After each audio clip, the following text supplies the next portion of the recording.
Hello, everybody. Welcome back to being French. I mean, ambition, a minute in power. It has been a minute, hasn't it?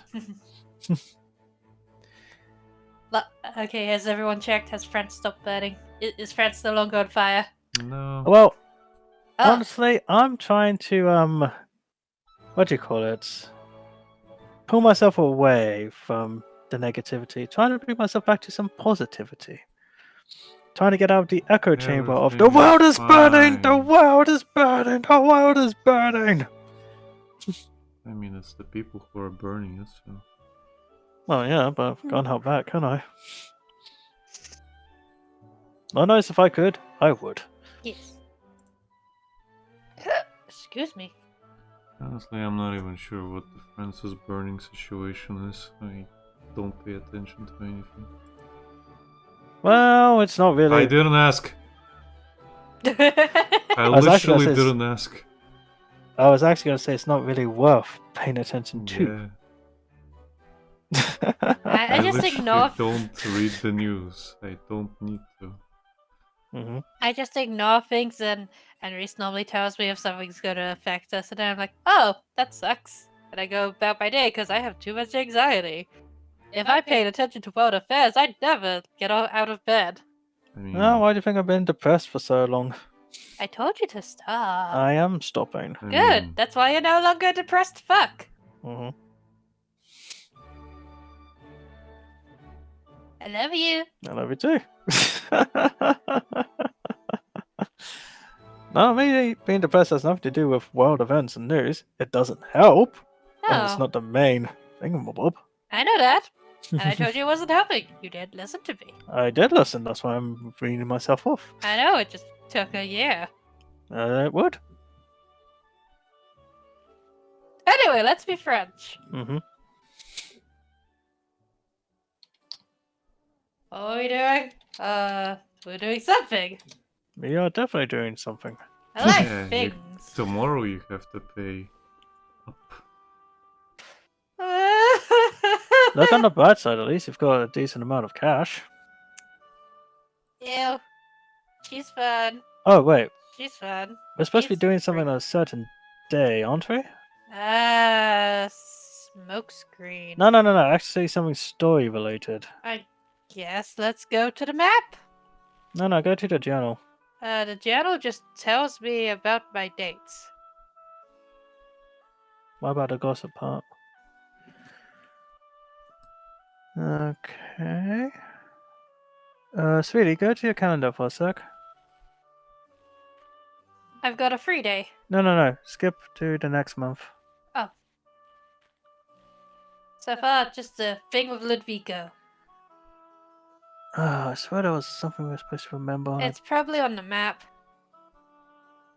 Even if it's on the map, it wouldn't tell you. It doesn't jump dates. That's the thing. It was something to do with Amond, I think, Ugh. and his revolution or some such. Amon. Ugh. Well, you should really pay attention to those because. To be fair, we've been away for a couple of weeks, so it's easy to forget things. I'm just saying, because you didn't get your revenge on Waluigi because you weren't paying attention to your dates. Choosing to explore the city. Later in the evening, you happen to come across a certain widow and a certain priest. No. Drama! Okay, let's see. You come across the hairlings of one of your earliest enemies. But what are they up to? Outrageous crown gossip. Man, some barrel. Okay. Shocking. Not everyone visiting Paris has the very somebody that you've grown used to. Some are form or blunt habit. That's not always a bad thing. I don't want to lose liver. But you can earn some. Oh wait, it would be this shit here. Becky, remember, you can save and do the correct quote-unquote option. You Oh, can, no, I you remember. can cheat. Oh yeah, I can cheat. But I just remembered that the objective thing is the purple lady. So Yes. we should go do that. Yep, it's on the top. Foreign Is it? entanglements. Yep. I forgot how to save. Escape. Escape. It's not a long walk to the address that Armand provided in his letter, but you wait until nighttime before you head out. He said that these notable persons are in Paris attending the Estates General, which means that they'd only be free later in the day, when they were out of session. When you find the address, you see that it's a tavern, but you see very little light coming from inside. The front door is shut, along with a sign on it that reads "Closed for private event." How You reach out private? and knock on the door. How private is this? Excuse Private, me! private. Hello! Servants! A slot in the top of the door snaps open and a pair of skeptical eyes glare out You at poke you them from the immediately. opening. Yes. Ah! Through the open slot, you can hear the sound of multiple people speaking in low voices. Who are you? Oh, it's a man. Who are you and what do you want?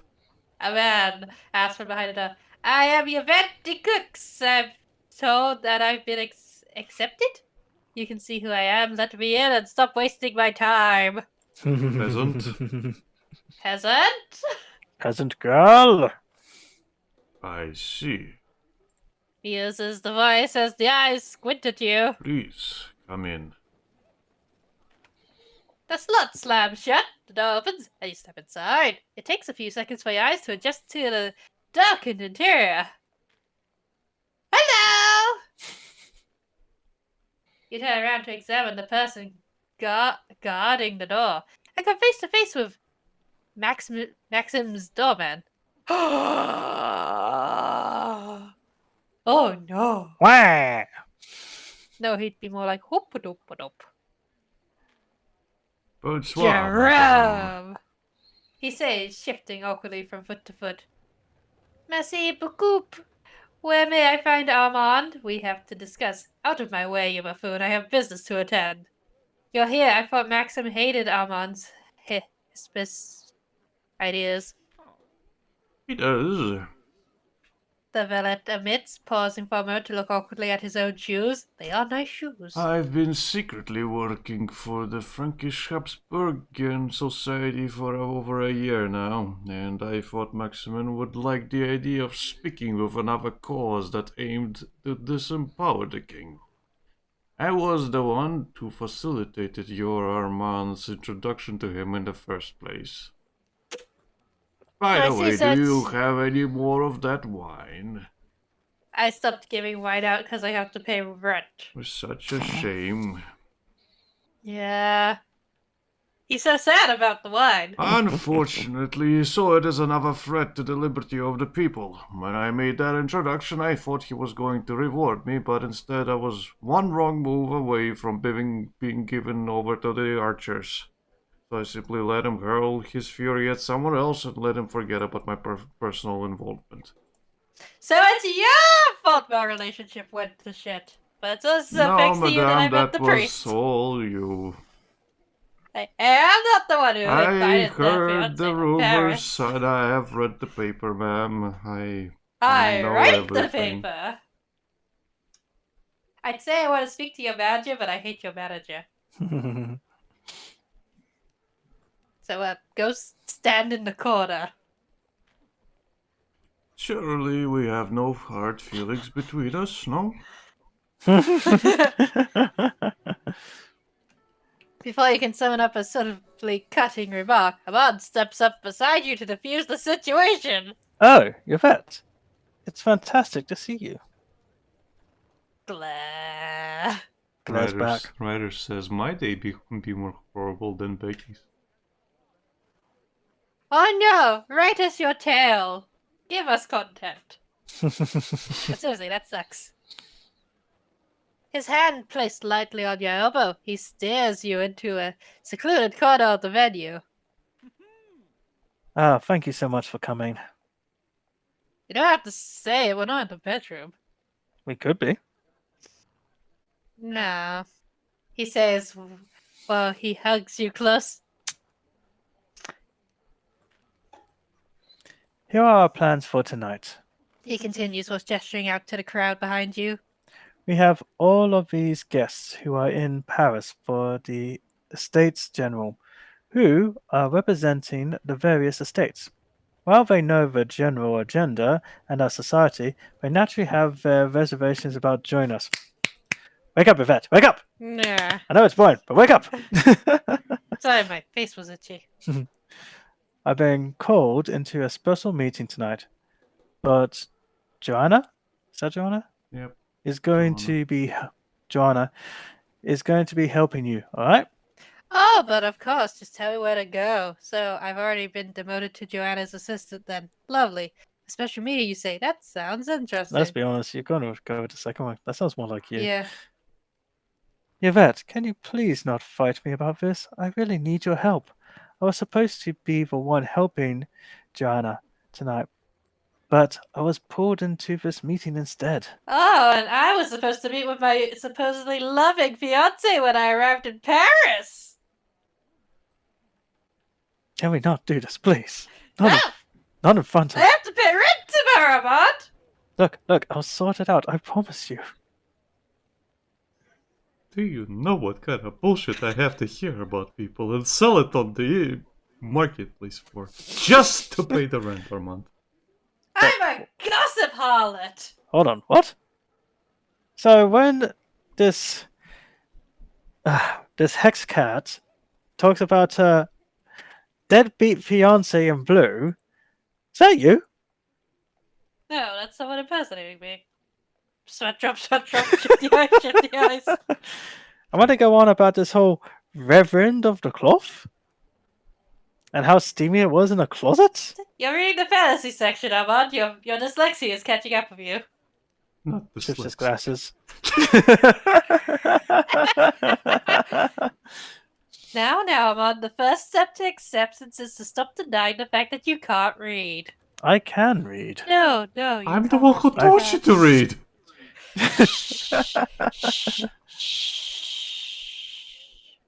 Shut up. Writer says, I keep hearing that as Gina. And then he says, What, from what Archer? what in the closet? Oh, it's a few episodes back. Yep. Yvette made out with a priest.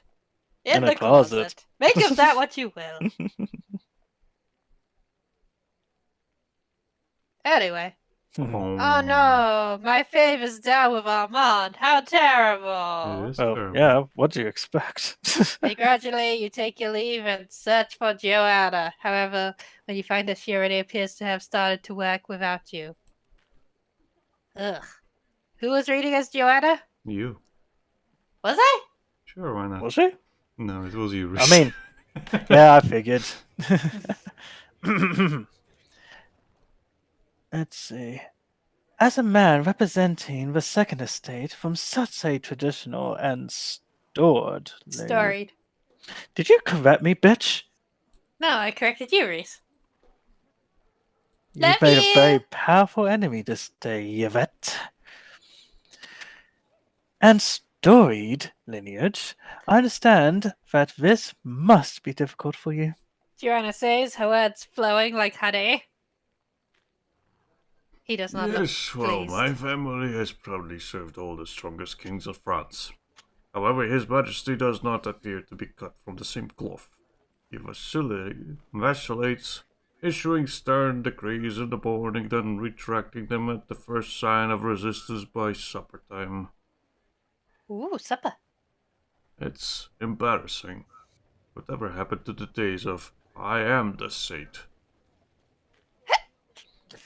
Well, I can assure you, monsieur, that bringing France under the wing of Austria would strengthen France, the monarchy, and the nobility as whole. Joseph II is a strong emperor, working to consolidate power. not let it disperse to undeserving inferiors. She stuffs her bra. What was that? What was that? Oh, Well, someone madame, say if things. this emperor is consolidating power, how would I benefit at all? And the woman's power extends from their lord. A strong lord makes you strong by proxy, just as it's strong and King Louis is weak. Yeah, Whose right. side would you? Catch you later, bud. Bye. It's not about helping yourself, it's about helping France. This one.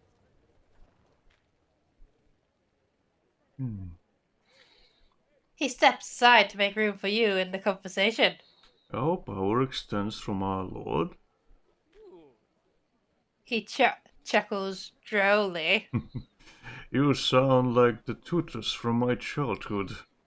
But your point is well made. It's exactly what's been going wrong with this country. We're at the point of crisis, and all attempts to look to His Majesty for leadership has left us wanting. We need a strong ruler, wherever we can find it. He turns to Joanna. Madame du Jardin, you have my support. I'll send a lackey to your address tomorrow morning to arrange a personal meeting where we can discuss details. Ah, yes, because she's clearly so trustworthy. Look how Um, trustworthy she is, everybody. I'm definitely more trustworthy than a harlot that leaves her fiancé for a priest. Now, to be fair, he I'm left going you. to try and mishear that. The wine is so beautifully tasty. Here, let me top Filling you my up. ears with drivel. Go. And You- all the you need a little nap. details I do not need to hear. Why?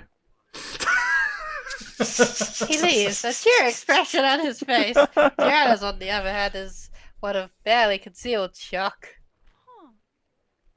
That was certainly a Deft, deft maneuver. she manages. It appears that Armand was right about you. Oh no, I gained favor! Never mind. No! Favors are good, Becky. It's not. I know. It's not affection. It's favor.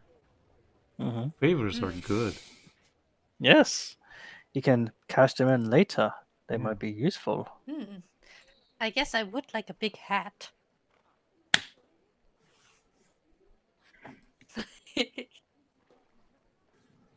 No, wait. It's a big wig. The bigger your wig, the more important you are. That's how it works in France. You're lucky Oleg here doesn't draw your character with a big ass purple wig. Until all the bigwigs get their heads taken off. God damn it. Becky, you might want to ease up on the wig. Sorry, I was distracted by the fact that her dress looks like cake. For the love of... Layer by layer Woman. by layer. It I'm does sure look like she cake. wants Armand to take it down by layer by layer by layer. Oh, God. She's trying to take the phrase "let them eat cake" literally.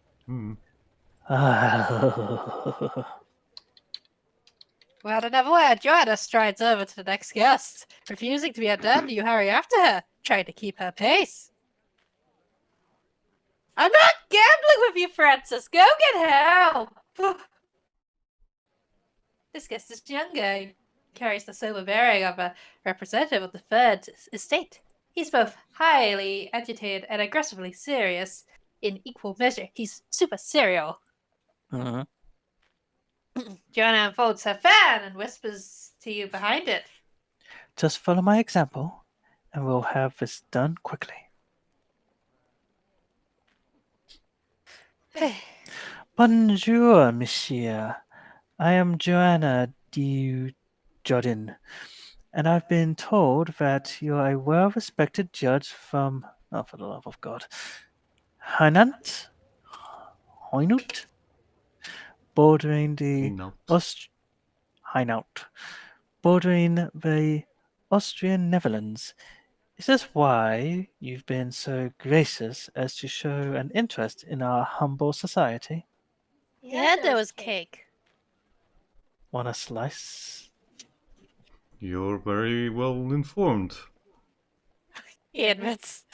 Additionally, my family extends beyond France, to the other side of the border, and this has been a source of some of my interest. However, I am deeply concerned about the future. By all accounts, I agree with Joseph II, especially his edicts of religious tolerance. It always sounds too good to let a good man take on more power, but what about the man who will someday come after him? What guarantee do we have that the next man's ability and good intentions? We already enjoyed that Louis XVI. This 16th. 16. X is 10, 10. V is 5 plus 1. Yeah. 16. Oh! I don't read moon speech. It's Roman numerals. The It's all I, jazz to me. the I is 1. If you have 2 of them, that's 2. If you have 3, that's 3.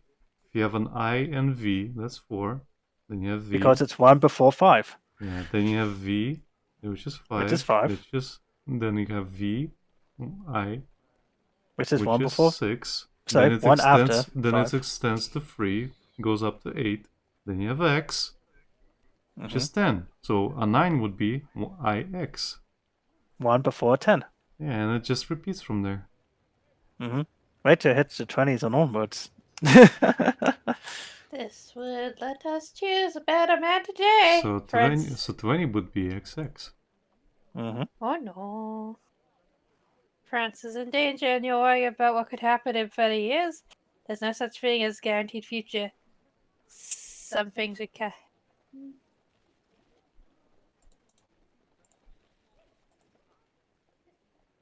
Boop. A choice of kings. Yeah, almost confused by your point. It's certainly a new, unique opportunity. He admits. One that will allow us to have the stability of an established ruler, but to cast off the weights of a failing regime. Joanna chimes in like an intrusive bitch. Of course. We don't intend to stop here. There should certainly be a continuous process to guide France to a more stable future. He shakes his head to clear it. I must take my leave, as I'm needed early tomorrow. However, I will reach out to you, Madame Dujardin, and we can discuss details. You can also bet your life that I will be part of your continuous process. Oh, I would only be satisfied with your continued enthusiastic involvement. How much room you got into there? He leaves sad but obviously energized. Let's just say I've got enough junk in the trunk. I'm important guys you're clearly luring into your death trap of a vagina. Look, she's got extra cake. She She's has willing all to the share. cake. Joanna eyes you. I can't tell if that was bravery or a complete lack of caution, but it certainly worked for now. I suppose Armand should know how well you've done. I suppose. I'm sorry, I'm distracted by your chin. What's up with your chin? I'm distracted by your lack of beauty. You plain Jane. Bitch, you should see me when I dress up in the big blue poofy outfit. I look fabulous. You would need to dress up, wouldn't you?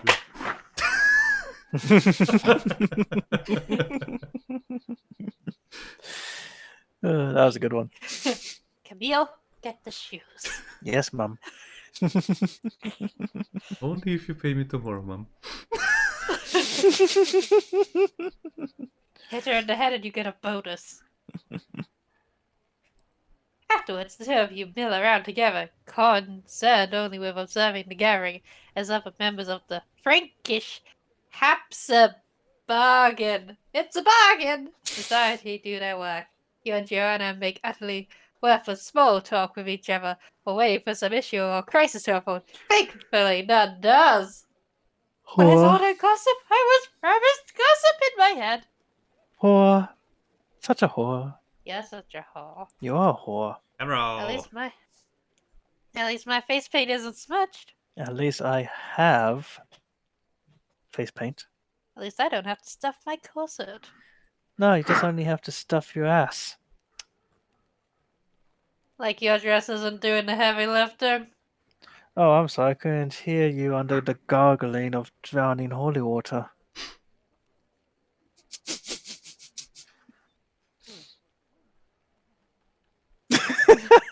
I'm sorry, I was distracted by a dead pheasant on your head. I was distracted by the fact you don't have a dead pheasant on your head. Oh, I'm sorry, it's in the laundry. Well, I can't afford someone to clean it for you. Have to do it yourself. Camille, snatch her wig.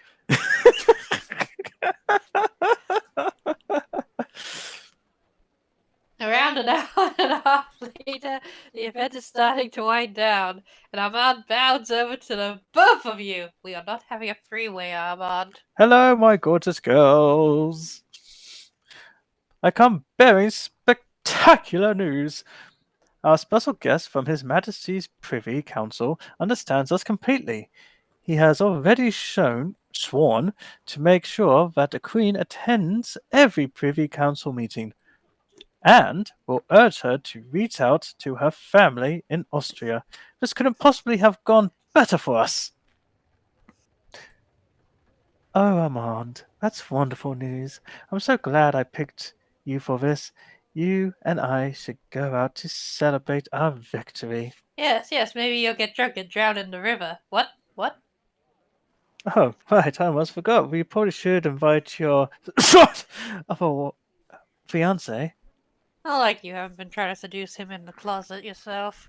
Oh, you have to do it in the closet? Armand hesitates and looks at you worried.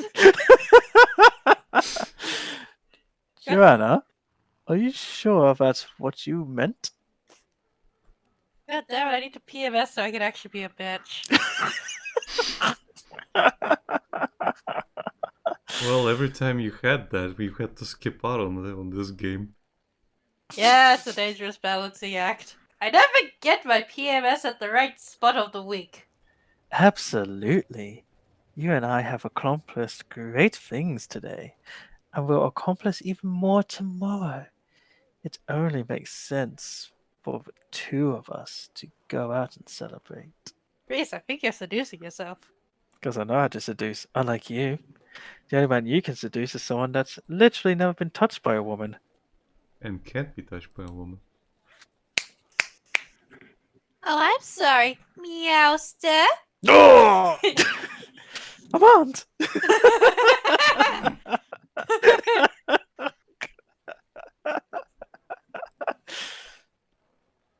She replies, but her voice sounds less certain than it did before. What the fuck, guys? That isn't what we... Armand gives an exasperated sigh. We'll discuss this back at the house. Armand, you can tell me if you've been a slut. You're right. She says levelly to Armand, but her eyes stay focused on you. We have a lot to discuss. Guys, chill the fuck out.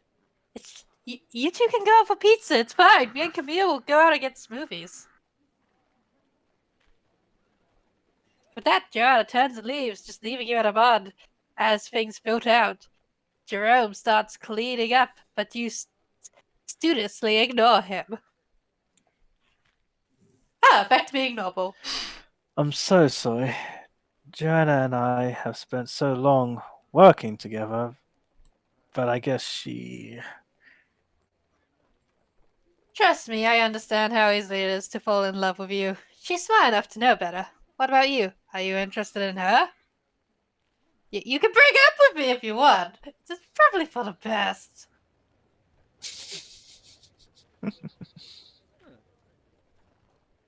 Is it odd to say that I'm not? No, don't be loyal. She has cake. So much cake. She dresses like a cake. Hold on. What's that I smell? Is that the smell of... guilt? No, I'm trying to get him Is to... that I'm trying the to get smell him... of pizza? on your lips, my dear? I love the smell of fear. What is this smell of mozzarella? I had Italian earlier. I'm It was sure delicious. you did. You and your salami. Anyway, There's nothing that I find particularly unattractive about her, but a thought simply never crossed my mind. he says with a shrug. That's like me with most girls, actually. He shakes his head.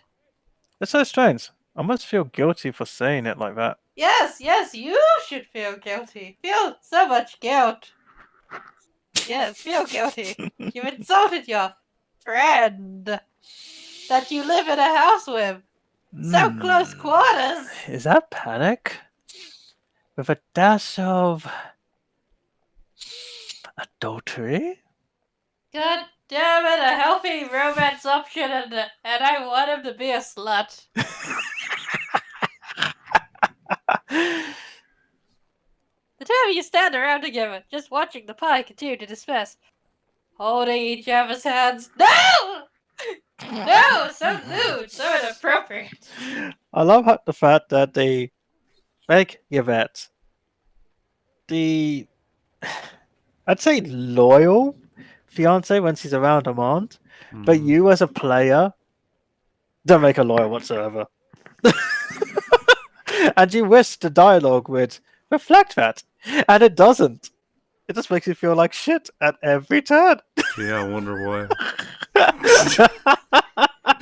I mean, if I'm sorry, Gabe, but I have no interest in Armand. I like the nice Italian boy who was nice to me after Waluigi and Robbie Rutten's love-hate child and was so nice to me.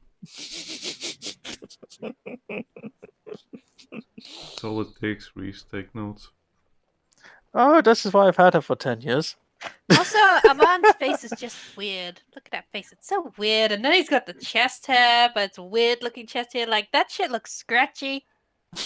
Like he just waxed it last week or something, and it's all scratchy. Maybe I did. Hey, Oleg, Mhm. pass me a shovel. I need to pass it to Bex so she can keep digging. And I mean, she's been so adept at it. I kind of want to see her use her hands even more. Just scrambling about. Are you kidding? I came prepared with my own bucket and spade. I'm making sandcastles around this grave. Got a whole moat. Mm-hmm. I might fill it in with piranhas next week. Yeah, and the moat is so full of your own drool whenever the priest is involved.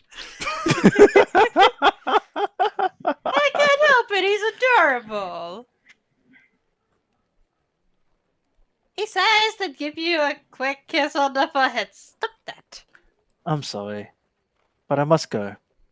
At this time of night, the vampires come out. I mean, the patrols are going to start picking up soon, and I can't risk getting questioned by any kind of authorities. Oh yes, it'd be a shame if you got sent to jail. We're out of the way for the rest of the game. Please visit me soon. I want to do something together with you. Just you and me. No politics, I swear it. Alright, sounds like me. Foreign Powers is now available to visit on the Paris map, which I probably won't. I mean, you might, depending how the game goes. After one last embrace and stealing his wallet, the two of you part ways and you head home. For you, the walk will be short.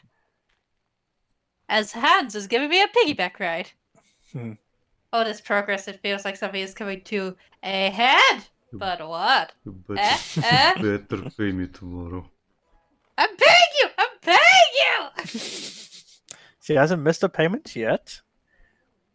You look up at the sound of Camille knocking on your door frame! Good morning, madame! She just breaks through the doors with that slide. She just does the peach butt like Oh, gotta do a shitpost of that at some point. Really? I just imagine money, her like... please! I just imagine her T-posing through the door, or through the wall of the door, and there's like a Camille T-pose shaped hole in the bedroom at this point. You know what? Every week she does something different. Like last week, it's probably the T-post. The week before that, she probably comes in through the roof. The week before that, she comes through a window. Captain Yeah. Ball. She's like that. One of the weeks you wake up and she's in bed with you, just staring. Money, please. She's like that eye patch guy from Yakuza. Yeah. Oh yeah. Like one time, she's painted herself to look exactly like the fireplace. Yeah. know what?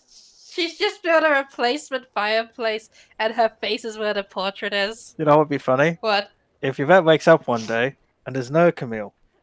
She looks everywhere for her, can't find her. So like, she shrugs it off. She goes to the mailbox, opens the mailbox, and you just see Camille's head, just like, money please. Just awkwardly stuff. She opens the mailbox and there's a hand. Like, Just, how did you fit in there? I have many secrets. hands help me. And where's Hans? He's disguised himself as a tree. He's right behind me, man. No, he didn't do much effort. He just like taped He's holding me some twigs back. to his chest. He's like T-posing, just holding two branches out. Ah. Huh. Don't pay. Pay rent. You really want to try that? See what happens. No, I love Camille. Yeah. I love her knockoff Cinderella cosplay. And she loves you. As long I'm as you actually pay her. I'm very disappointed she's not the main romance option. I know. Like, she's been with me since I got here. Merci beaucoup, madame. Here is your breakfast. Here is a nice cup of tea and a kiss on the forehead. Mwah! And a head pat. Hans has been showing me how to do it properly and she headbutts you like military style. What? I paid you. Oh, I'm so sorry. I'll do it better next time. Camille leaves to deliver money, and with that business concluded, your day may continue.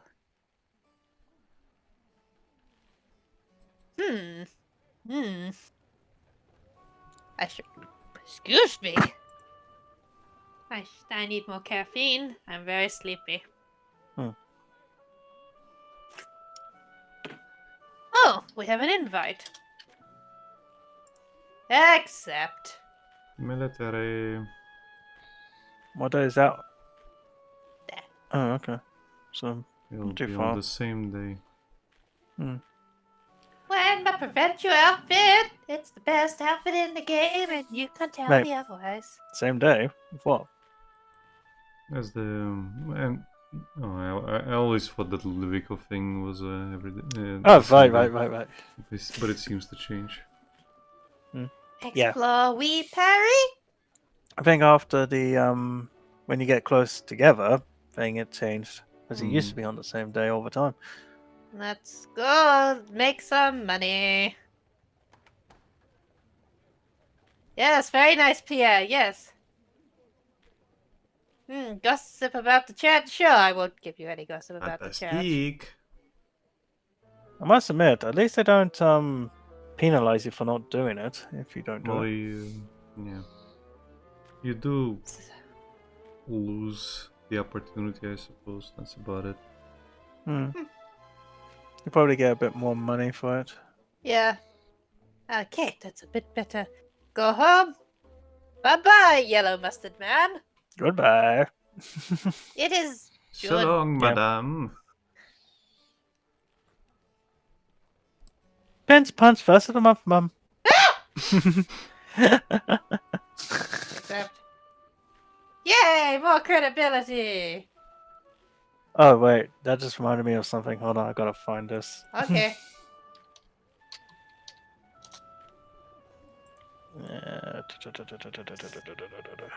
Explore we Perry. Let's see.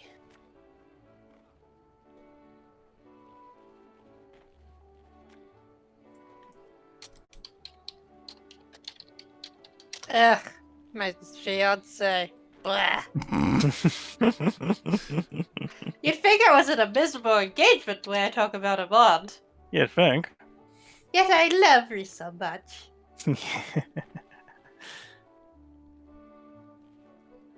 You wanna swap roles, Rhys? Or do you want to probably- continue this farce? Yeah, it probably would be better if you voiced the Italian priest. I mean, we've been doing it for so many weeks now. It just feels weird to change. Honestly. Okay. I guess if it gets too steamy, you could just jump in for Sid. Yeah. He just like shoves my face out of the microphone like, excuse me. Because you almost did voice Iceland Vico, but you couldn't get the Italian accent down. No, I really couldn't. And then Sid jumped in. I was like, okay, this is weird, but we're doing it. Although, I imagine Camille doing this one day. I'm saying it to you guys. Yeah.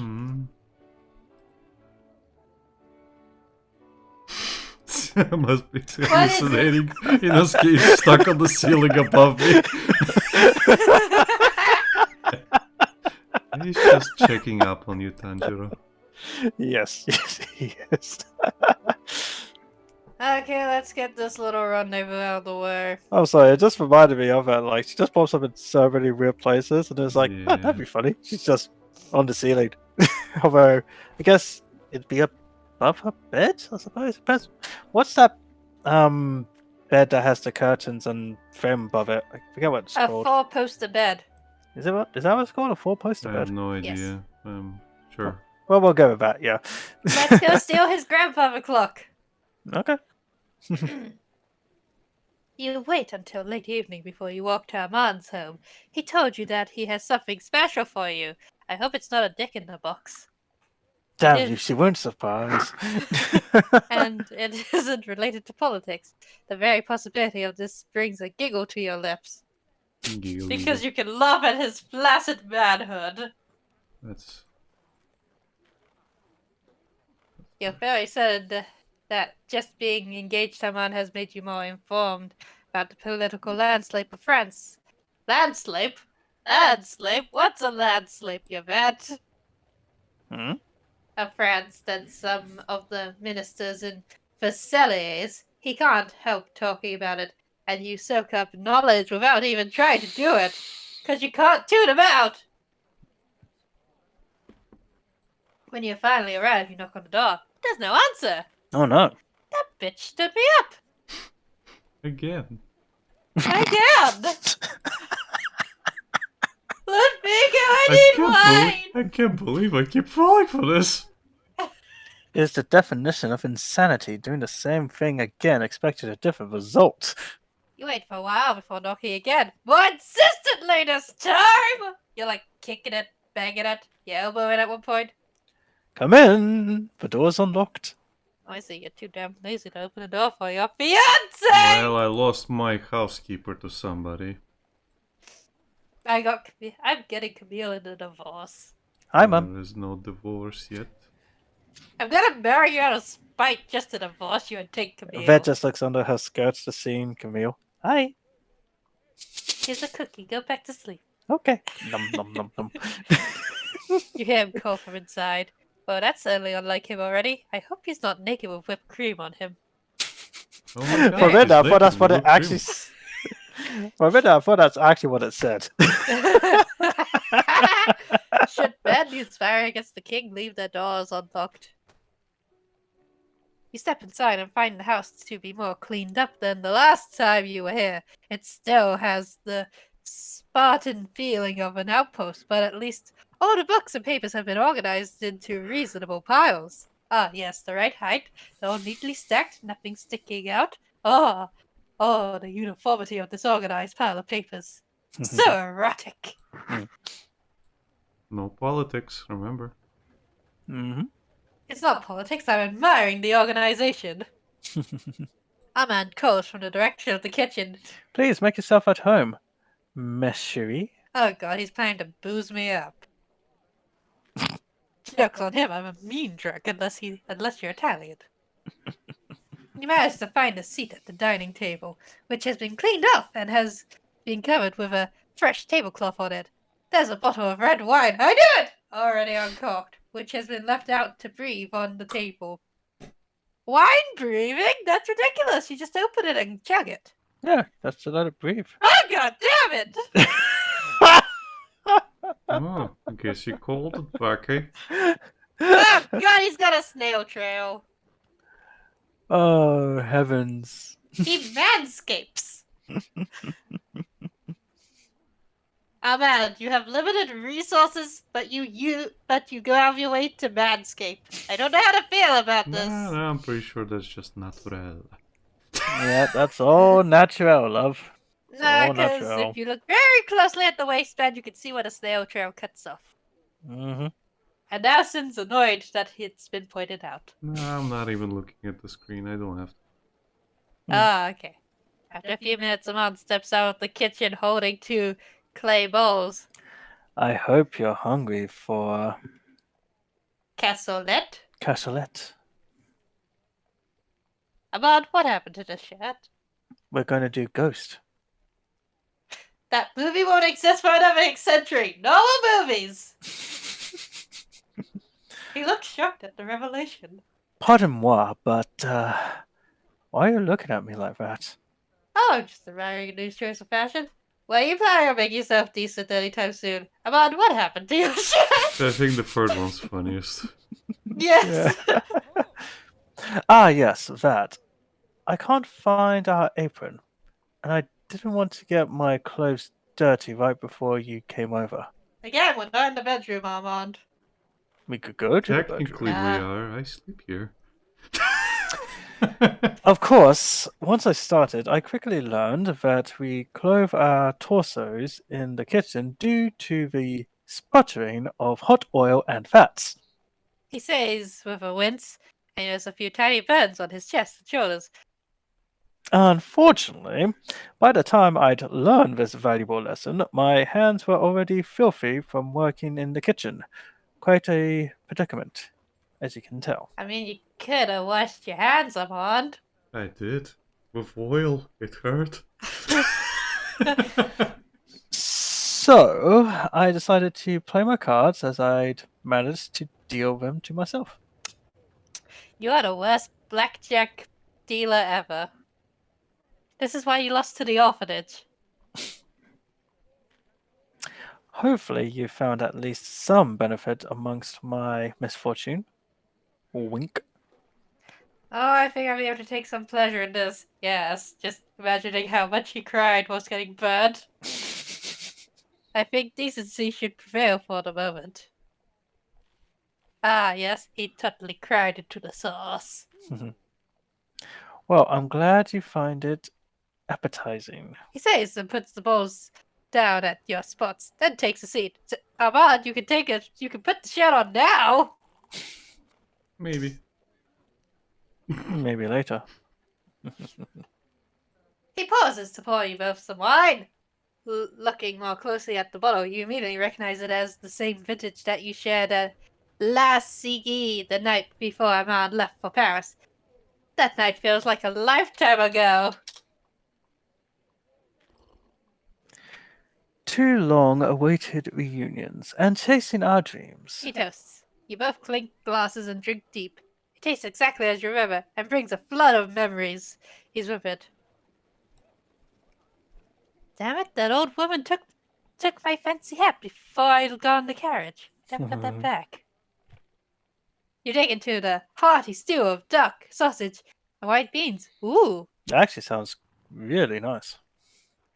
It's not haute cuisine, but it's flavorful and satisfying. As you can tell, I've had to learn how to cook myself. And at the risk of sounding arrogant, I have to say that I've taken to it quite well, since I didn't get Camille, after all. Last I checked, you abandoned her to a rat-infested estate. I had no choice otherwise. You could have taken her with you. I was on the run. Camille would've is slowed me most down. useful. And how would you know that? I'd say I'm very useful, sir. Did you come out of your... Just sinks back down. back into the skirt you go. Where are you hiding her? How's that work? She just appears. I stopped questioning it. But no matter how good I'll get, I must admit that I'll always miss Camille's cooking. That little maid is astonishing in the kitchen. I certainly envy you for still having her. Speaking of it, how are you finding her? I think In she's my an absolute delight. Is she always so unusual? Does that ever stop? You know, if you miss her so much, you could always visit. I think she's an absolute delight. Isn't she, though? There were days where I thought her absolutely mad, but I was eventually charmed by her Indefatigable blah. Indefatigable. So indefatigable I guess optimism. no fatigue. Yeah. But Untiring optimism. Hmm. yeah. I must admit, that's a unfamiliar word for me. Like, Indefatigable, I guess. yeah. I've Fatigue, never heard of it. well. Yeah, neither have I. Unending optimism, go with that. Yeah. Indeed. Unwavering optimism, let's just call it that. Yes. Yeah. You have gained favor with Armand. Oh, yay. Whoopee. Pushing. It's Whoopee! Pushing. Is that a lawyer running around outside yelling whoopee? Whoop! I'm a I'm prosecutor, sir. a woman, sir. The conversation dies for a moment while you both finish your meals. At the very end, you use a small hunk of bread to sup up the remaining stew. It tastes absolutely delightful. Because it's seasoned with his tears.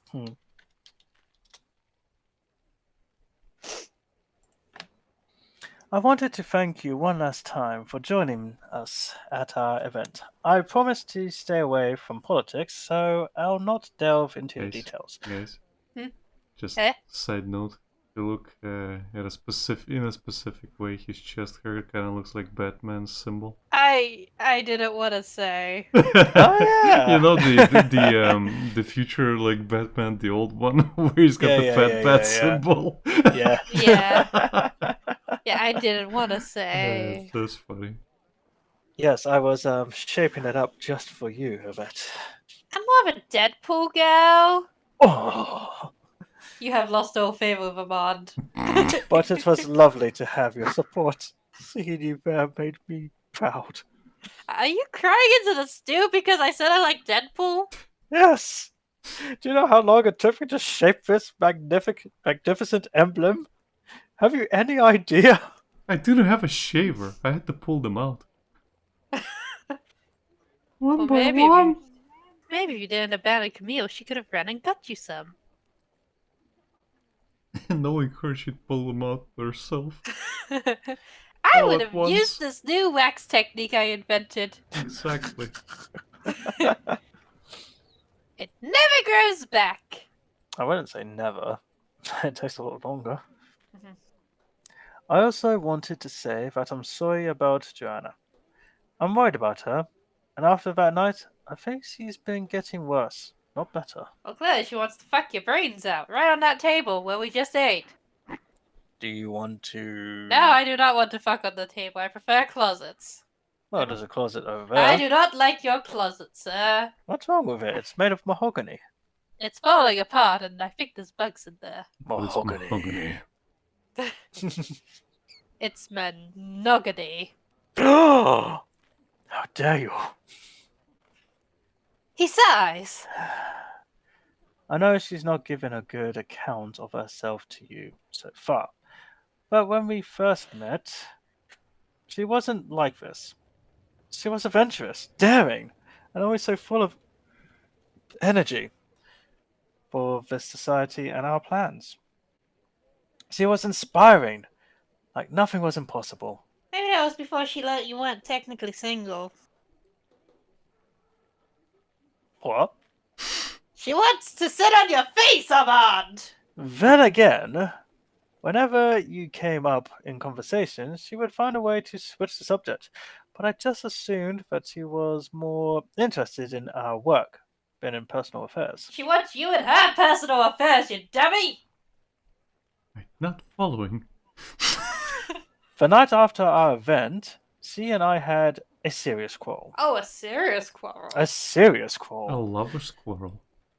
Oh, She my. started screaming about everything she'd sacrificed.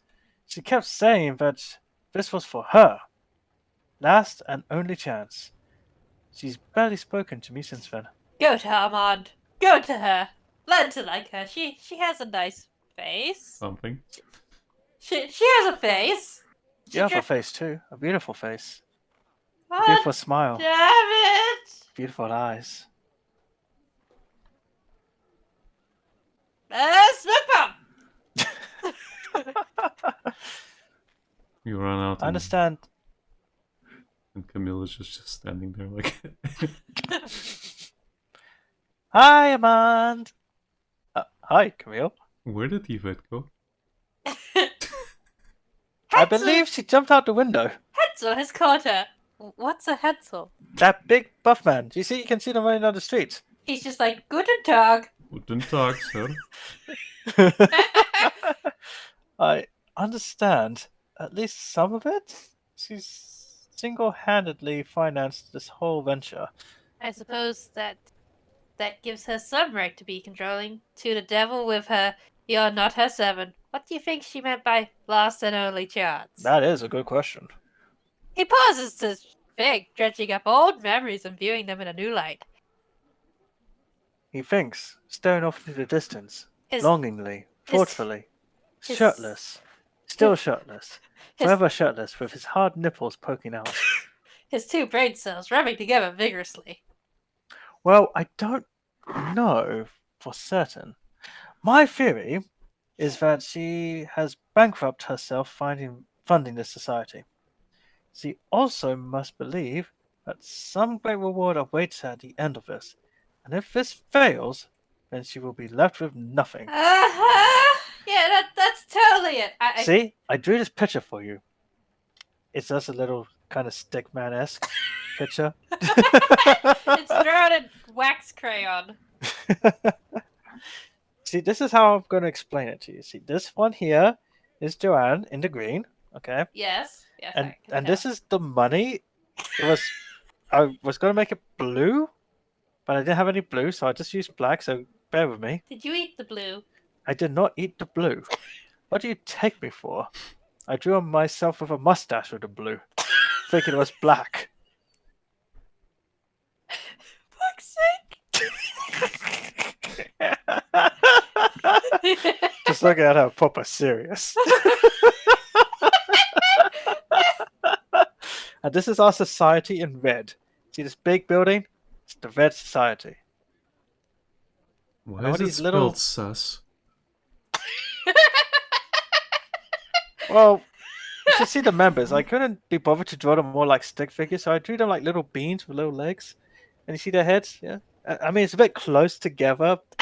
It might look like a visor, but it's fine. It's fine. It's Ahmad, get to the point. right. So she used her money to fund our sus, Uh-huh. so we can take out the crown. See Uh-huh. this big golden crown here? I thought that was a fruitcake. Let's pretend it's a crown.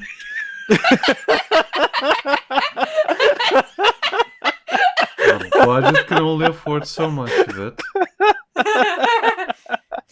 You drew the picture, Ahmad. Yeah, and I didn't have much for crayons. Everything else went to the sus. Look, I was very, very invested in this, and some things had to suffer than others. Oh dear. I've got an artist acquaintance. I'm sure she could give you lessons. Really? I would like to meet them. You As long can't. as I don't have to pay. Do I have to wear a shirt? Yes. Damn. Anyway, he pauses to think. Dredging up. Oh, wait, we've already done this bit. Yes. Herself funding the society. Yeah. I And won't think reach I've- at the yeah, end. yeah. So you gotta go to the next one. Left with nothing. Yeah. Yeah. After that, improv we gained favor with him. He was really happy about his drawing. He stuck it up on the conspiracy board. On the fridge. The conspiracy board is the fridge. Just in case he gets hungry. Yes. Together, the two of you easily finish the bottle of wine. About skipping a beat, Ahmad produces another one, nearly identical. He refills both of your glasses. Ahmad, no, stop. This dinner brings with it an almost Stop it, overpa- Mom. Stop. I have a priest. I have a priest that I'm loaned to. Nothing? Does anyone mind drinking this? Just slides a glass over. Sweat dropping profusely. Stupid, sexy Flanders. Oh, is that what it takes for you, hon? Just a shirt off? No. Like I said, his face is way too weird. And the bat signal don't help. The hairy ass bat signal. Some people could call me a beast. Oh. Oh god, he does look like the human version of Beast of Beauty and the Beast. Oh god, he always looks so weird. What was up with his fucking face? Disney animators. Look, Disney clearly knows how to make really sexy animal people. They don't know how to make sexy people. Look, we You talked could earlier even about... say it was an afterthought. Yep. Look, me and Rhys were actually having a discussion about how 90s children didn't stand a chance when it came to all the damn-ass sexy fairies. Like, Disney and Warner Bros. They wanted us to be fairies. No. I mean, No. I don't think it was intentional. Sounds like a us problem. Yeah. Yeah, stupid sexy Robin Hood. Again, it's... To be fair, like you look at any like character in media that was clearly gendered, and you would basically fall for them. Well, yeah. But even in saying that, it's easier to do animal characters because their characteristics help establish a character. Cunning as a Makes fox. them cuter. It makes them cuter. It does, true, yes. But, you know, it's not like it was designed, oh, this is our scheme to make people fall in love with animals. It's just easier to convey to, well, kids and adults, I suppose.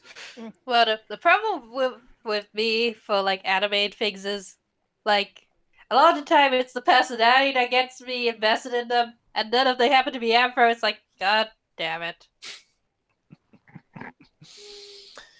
Anyway, moving on. Enough about Becky's possible fairiness. Let's get back to the weird Possible? shirtless man. I've seen Rhys's drawings. Sonic counts as furry. Yes, it does. No one can say otherwise. And if you are, you're lying to yourself. Yep, Exactly. yep. Welcome to the furry community, Becky. This dinner brings with it an almost overpowering sense of familiarity. Excuse me? Like the conversations you had in the village together only took place but a few minutes ago, and you're just now picking up exactly where you left off. We're just friends. And they will be just friends. You look up from your wine to see Ahmad stare at you with a ferocious intensity. Oh no. Somebody get the cold shower. Somebody get the fire hose! It appears to do... Ahem. Oh It dear. appears that the dinner is over, yet I believe we are still hungry. That may be so, but I feel it would still be best to wait. As you wish, my dear. I am but a slave to your whims and the furs of passion. Ahmad says as he stands up and begins to clear off the table whilst T-posing. Consent!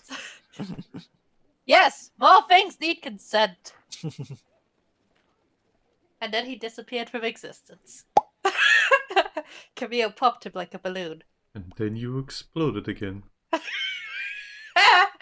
As you take your plates, I almost read that as you take your pills.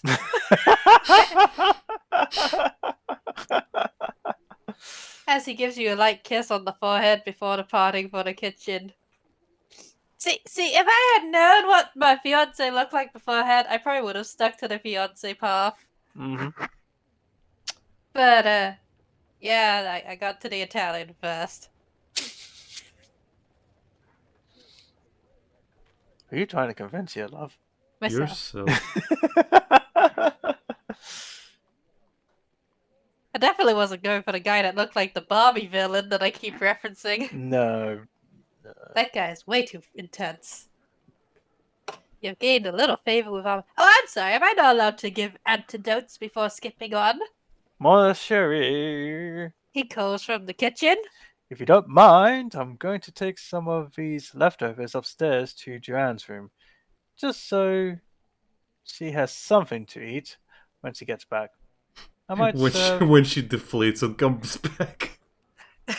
It might serve as a decent olive branch. Oh my god, I thought that was leading to her being upstairs but just ignoring us. It's like, I'm sorry, were you playing the fuck on the table with the woman who's clearly pining after you upstairs? Yes. Like, Yes. that would be so horrible. Like, she just hit him going at it, like, boom, boom, boom. And she'd just be, like, rage crying into her pillow, like, what? He could have done that with me. Really? I was thinking she would just come down to see what the fuck was going on. Again, eye full of these peaches. Oh, dear Lord. Or these buns. Decent olive branch. You sure can leave him to it. You're not exactly dying of thirst after all. No, the priest quenched that thirst quite well. Upstairs you hear the sound of breaking pottery followed by a string of frantic cursing. Oh god, was she upstairs listening to us hoping we wouldn't fuck on the table? Apparently.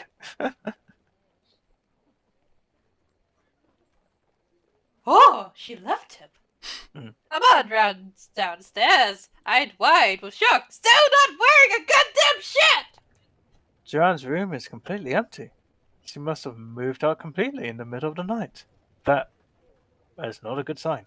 Look, Ahmad, this wouldn't have happened if you just cheated on me. I'm sorry, what? Nothing, don't you worry, your His pretty head little just hypno slowly head. moves back. Like, I'm sorry, what? Nothing. What's this about Mastery. cheating? Mastery, why would I cheat on you? We are betrothed to each other.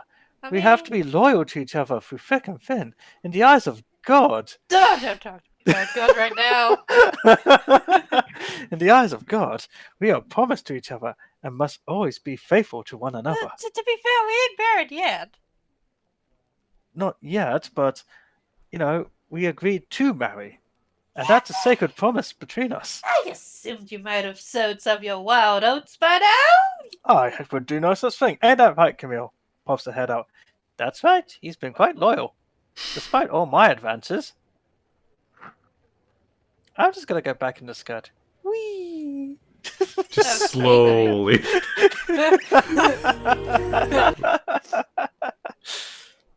He grimaces and pulls at his hair. I'll look into this later, but I'm going to tell you a secret, just in case. If you kissed her while drunk, it's fine. It's fine. I forgive you, Ahmad. I'm the forgiving type. Keep this in mind.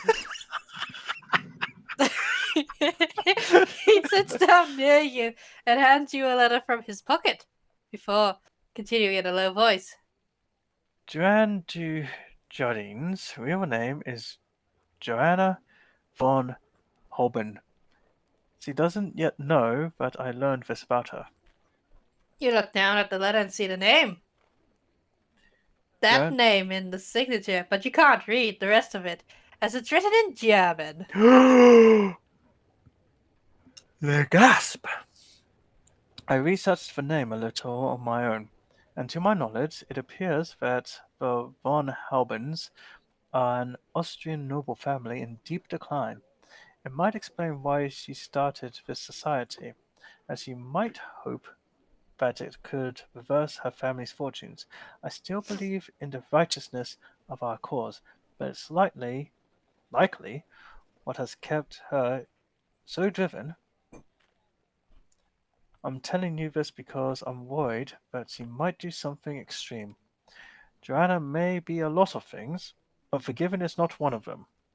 If something occurs, we should be prepared. Oh, Armand, if only you'd fucked her brains out. What? But I told you before that I am betrothed to you. I am loyal to you, faithful, always. In the eyes of God, I have not soiled these oaks in any other woman. My breeches God are damn clean. Unlike my shirt.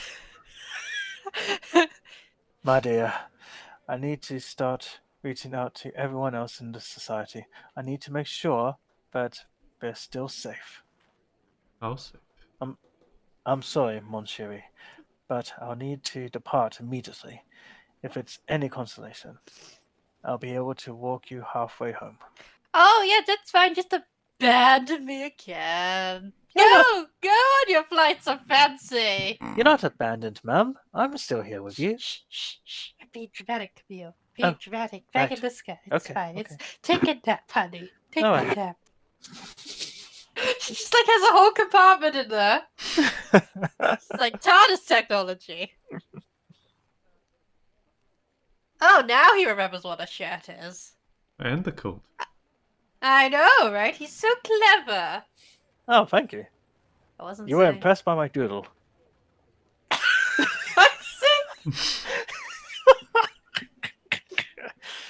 I mean, I may like be the use of the clothed, but the colors. Batman is still in me. I can never not see the Batman symbol now. I do. Or the fact that he looks like Human Beast. Oh. He's even wearing blue! Mhm. God damn it! Outside, the two of you walk together in an awkward silence. The mood of the evening has certainly You taken know what, some Becky? sharp turns. What? Either that or he looks like the inverse Gaston. Chest hair included. He's like if Gaston and the Beast fused. Yeah. Chest hair included. Well, that was Fuck. also France, so... Yeah, that's true. Not gonna lie, I would have smashed Gaston. Really? Yeah, I went through a weird teen phase where I thought Gaston was hot. I mean, He was just so confident. technically designed to be that way? Mm-hmm. Technically? Becky's one of those girls that was always on him. Yeah, then the Princess and the Frog came out and my attention severely turned to the Witch Doctor character. Severe. Mostly because he had those little voodoo dolls. Dorsha says no one smashes like Gaston. Definitely. Oh, yeah. You need a new pelvis after that. Well, if there's triplets or anything to go by, they certainly would take it in turns. I don't know, when you think about it, Gaston probably doesn't even know what foreplay is. He just like rips off your pantyhose and then goes straight in. Becky, I'm sure he knows what foreplay is. Just like 3 play, 2 play, 5 play, whatever else subsequent you could get into. Everybody yeah. smashes for Gaston. Oh, I don't know, he just seems like a selfish lover. He is. I mean, yeah. I don't think that's up for debate, really, given his whole personality and all. Nah, That's why everyone loves Gaston. Nah, nowadays I'd probably go for the candlestick. Really? Yeah, that is ironically a man that knows his way around a woman, and possibly a man. Hmm. Who knows what that candlestick gets up to? It's definitely into women, that's for sure. He Outside. really wanted that, what was her name? Fifi? Think Yeah, so. the duster. Yeah, the further duster. Outside, the two of you walk together in an awkward silence. Both of you is taking some sharp turns. Finally, as you find yourself around halfway home, Aman turns to you and says, Oh, sorry, one sec. I believe this is where we must part ways. Good night, my love. And please, be sure to stay safe. With a kiss on your cheek, he departs into the night to rally his fellow hamsters. As he disappears into the darkness, you wonder when you'll see him next. Hopefully he'll get abducted for 2 years, so you have plenty of time to move on. Yeah, I can see why Lemire likes the feather duster. Oh, you know, just yeah. I mean, Yeah. Smash. Yeah. Oh, another party. I love that he just looks like George Jetson. Oh my god, he does. Even Louis looks like George Jetson. Confirmed. Okay, so we're going to the church. We got church things to do. You got a good dress for it? I've got that. First one does 15. That one does +3. +3. Let's be provincial in a fine-ass outfit. You know, if I could switch the cows out for the provincial hairstyle, this would probably be my favorite one. Yeah. Rendezvous! Why, yes, I am overtired and overcompensating for it. How could you tell? Oh, we're used to it from you, hun. Bah! Humbug. Caffeine. After spending the first half of the day getting ready, you head out for your rendezvous. You're neither well rested nor exhausted. Nothing is holding you back from being your most engaging self. You don't have to talk about how you met up with your possibly soon-to-be ex-fiancé and how he was shirtless the whole time. No. That You've goes got in the quite back of the good mind. credibility, though. Oh yes, that's the only thing my fiancé's good for, it seems. As he left me again. Well, See, you this walked is you why at I least. Halfway! I could have been murdered the other half. Nah, you would have been fine. You had some Camille with you the whole time. Oh yeah, Yeah. Camille. She lives in my dress. Camille, the bodyguard. I just had this really funny thought. Oh. Imagine for a minute, events being attacked. These guys have had like in a full Nelson or whatever. The other guy's coming towards her. Next thing you know, you just see a fist come out of the skirt in the nuts. Followed by a shoe being launched out of it. Yeah, the other guy is so perplexed by this. It's like, what the fuck? And then, Camille just pops up and starts kicking ass. And then when the two girls are being surrounded... Hansel just pops out of a random-ass barrel. No. You see a vet just rise because she's on Hansel's shoulders. Slowly. Are you saying Hansel's in the skirt with Camille? Where else Well, would he be? obviously. They're both in there. I just imagine he like disguised himself Solid Snake style, like in a barrel or crate or something. The thing is, like, as he rises, you could see, like, holes poke out, and you just see his eyes through the skirt. See, it's funnier this way. No one told you it had to be this way. Oh dear. You're neither well rested nor exhausted. Nothing is holding you back from being your most engaging self. Haha! You returned to the park. Oh, we love this park. It's a great park. Yeah, you guys always go to this place for your dates. Oh, hello, Ludvigo. You really like this park. I really like you, mademoiselle. And he's left room for Jesus. I feel blessed to even look upon you. Oh, he's lingering at a few choice places. The saucy little Italian man. You can sense he's gripping onto his book harder than before. He's thinking about that closet. He cannot look at closets the same ever again. I could hardly Yeah, get dressed today. You've gained a staggering amount of favor. Uh-huh. Reluctantly taking his gauge off of you, he examined your location, even though we've been here like 52 times. It hasn't been that many times, has It it? feels like it.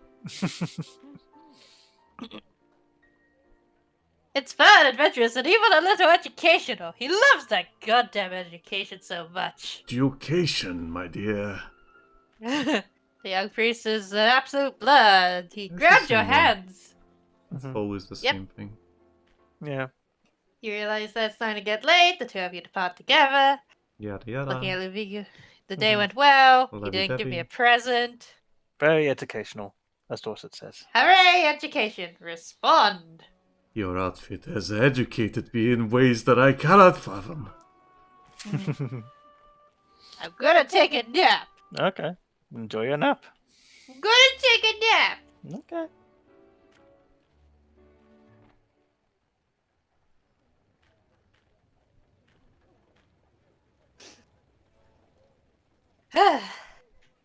Very invested. Hooray! Okay, let's I guess let's get some more gossip sold. You have enough? I always have gossip. It doesn't change the question. So, So, Man, that's so old. You could have done a lot better. admittedly, I gathered it when I had that huge block of parties. Yeah, but you could have actually gone to that what do we call it? Square where you could have got more gossip to sell. Oh, well. Don't matter. To the wardrobe. Let's see, we're going to the church. Mhm. We're going to the church. And then we're gonna see some people. you. Good recovery, love. Good recovery. Why would I assess it? I look fabulous. Yes, of Just course. trip out of the carriage. Wah! Ow, Camille. Yes, Mum. I have ouchies. Yeah, let me kiss them and make them better. Mm. I'm so credible. Hello, Madame Baguette. Hello, No. Madame Omelette. Goodbye. No wine for you. Let's see. You give me cheap gossip. Nah. You give me more gossip. Alex is dead. Yep, Because I never socialized with him. yep. You give me nothing. Ugh. Flashbacks. Gonna Remember save. to save, yeah. Mm-hmm. Very important, that. Save. Let's do this one.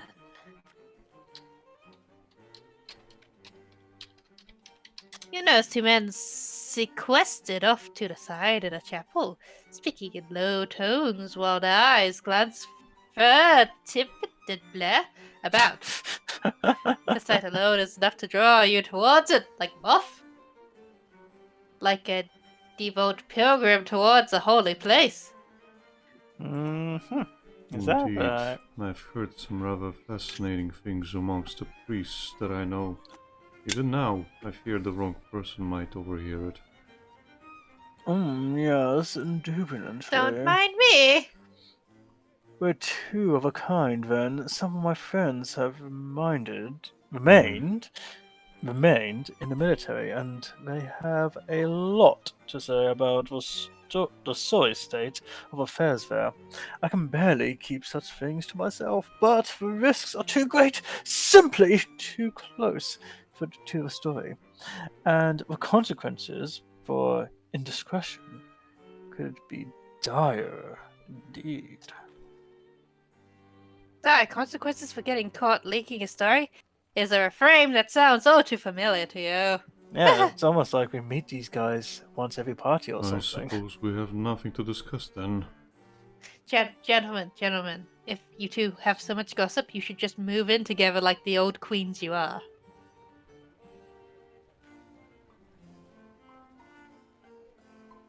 Young veteran? Am I meant to be in that? It doesn't have a you know. Yeah, I think Yeah, you that's are you, young. Becky. Oh, even at a distance, you can see these men are so overflowing with desire to spill their respective secrets that it would be a trivial task to get them to speak. However, if they're not if they're to be believed, you'll certainly anger the members of whatever group that's you take their gossip from. Yeah, as I figured. Oh, sorry. The name popped It's up. fine, hon. I was just taken aback a bit. Okay, they're starting to walk away from each other. Who should you follow? I want rumors connected to church, so What is it that Fingerbob needs? church, but I don't. But I have he less. also, he also have Hansel. Oh. Oh yeah. You could use Hansel. You've never done that I before. have Hansel. And depart before calling for your bodyguard. Yeah, it should be very easy for me to get a young soldier talking. With that, he leaves, and you follow after the older man at a distance. You catch up to him in a different part of the party, far from his erstwhile companion. Oh, that's an interesting one. Okay. Ah, bonjour, madame. He says with a polite bow of his head, How may I help you? "Let's dish." Your efforts to pry the secret from this man are so easy that you always have to stop yourself from laughing.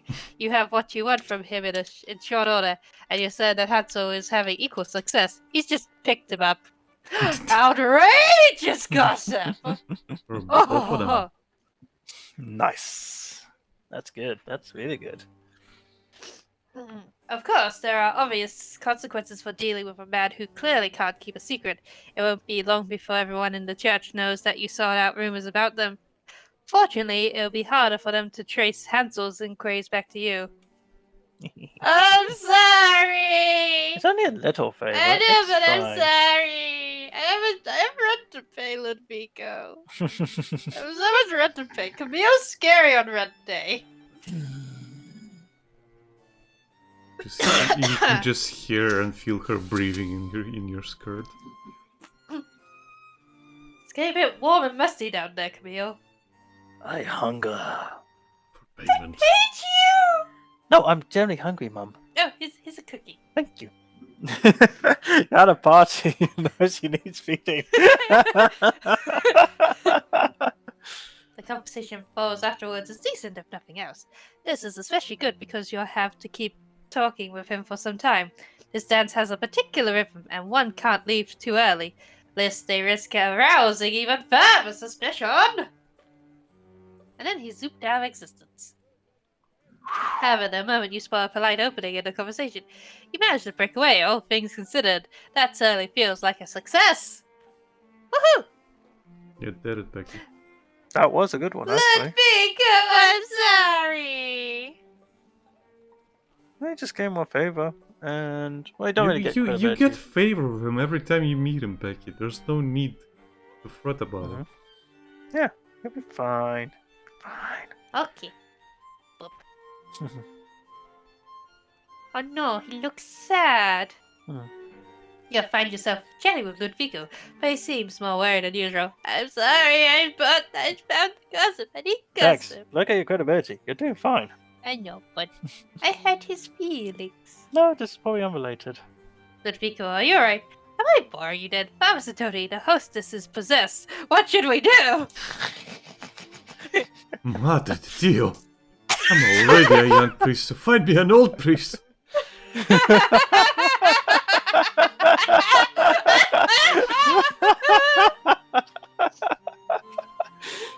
Lucas would be proud.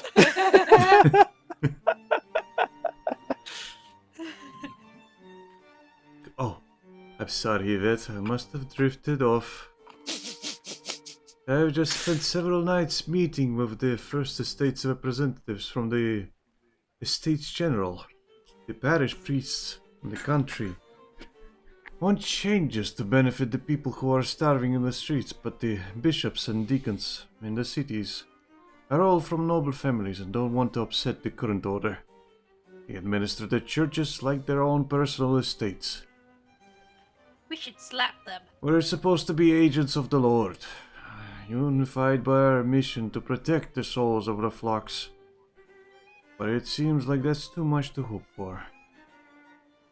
Aww. I admit, I have my own biases, but they are informed by scripture.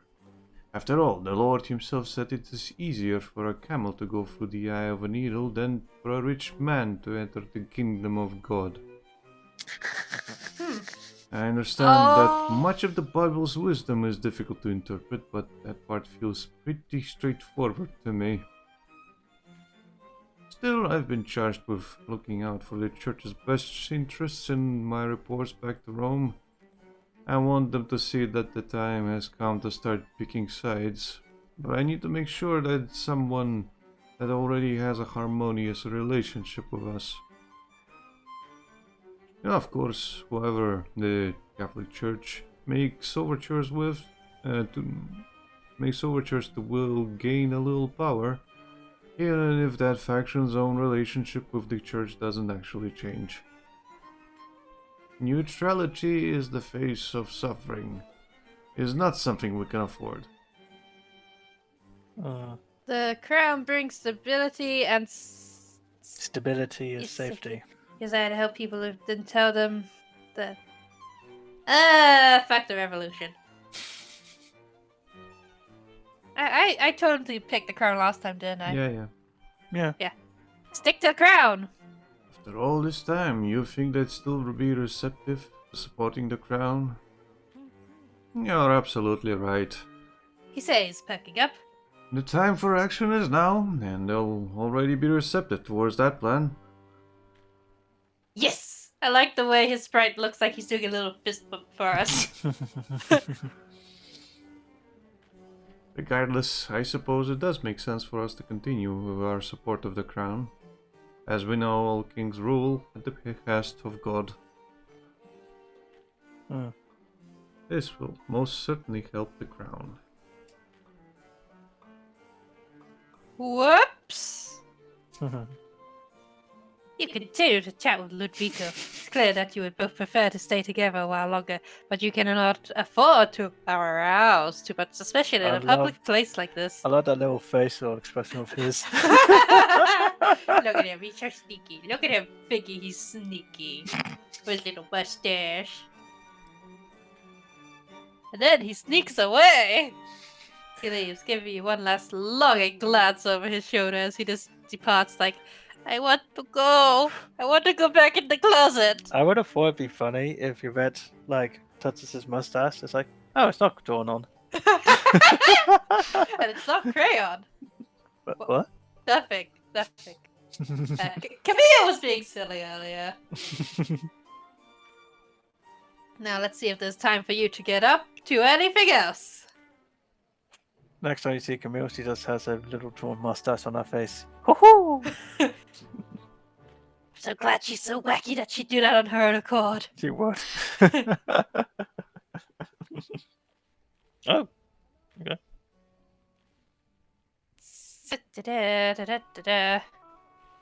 Nap time! Wait, I should sell. Not gonna sell stuff? I should sell. Yep. You can rest up tomorrow.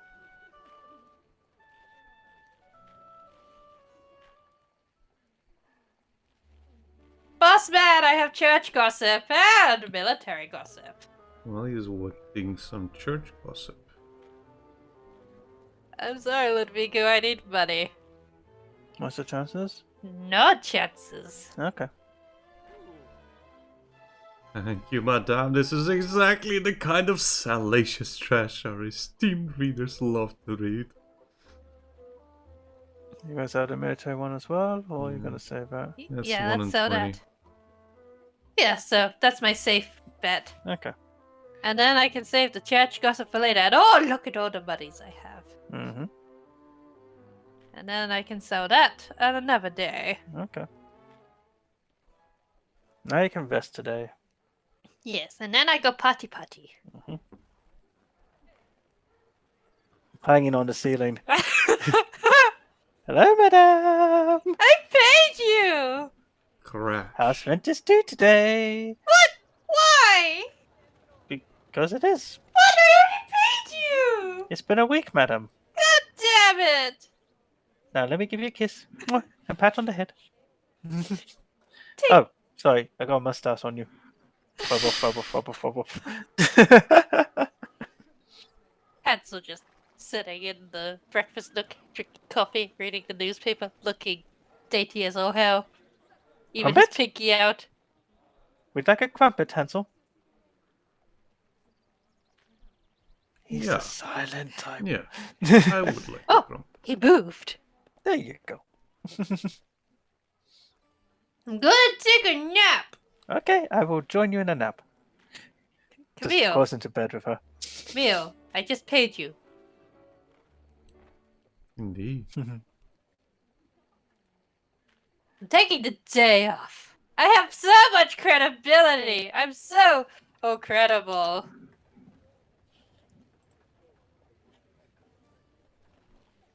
So, we're going to the Crown, eh? Oh my god, look how credible I am. So credible. Yeah, legit. It's amazing. You wouldn't have thought that, you used to be suffering in peril not too long ago. Yeah, It's like you're a whole new person or something. I know, right? Let's see how it lasts. Oh, I was about to go to the party in my underwear. Yeah, we shouldn't be doing that. No, Let's it's see. just too legit to quit. Let's see. Oh, Which one are we going to? The Crown, is it? Yeah. Okay. Okay, you give me +7. That's +3. Go to party. Yeah, you don't really have many crown dresses. No. Okay, we look fabulous. Hello. No, I'm not giving you wine. I just paid the rent. Yeah, and you still got quite a bit of money left too. I know. How do you think I kept my money? By not giving people wine. Only silly people give out their wine. Oh. No wine for you. Hmm. Have a Camille. Camille, here's a playmate. Okay, you give me quite a lot of gossip. But you could take away my peril. You give me money.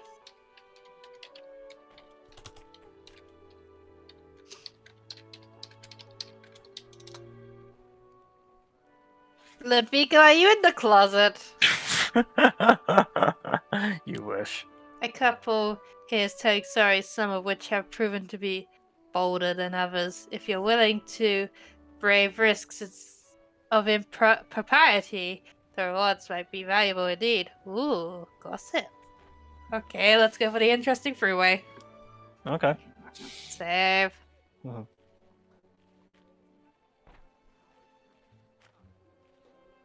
Big conversation. You find yourself in a conversation with some mingling guests. Everyone already seems to know each other, and trading jokes and stories at such a rate that it's almost impossible to keep up. Camille, write it down. I'm waiting. It's just a SpongeBob meme. Gosh, However, you do manage. Oh, sorry. Gosh, it says Colonel Mustard in the library with the candlestick. Comes to mind with that Cluedo. board. I know, right? It does. However, you do manage to snag some indiscreet tidbits that could be useful later. Yay, gossip!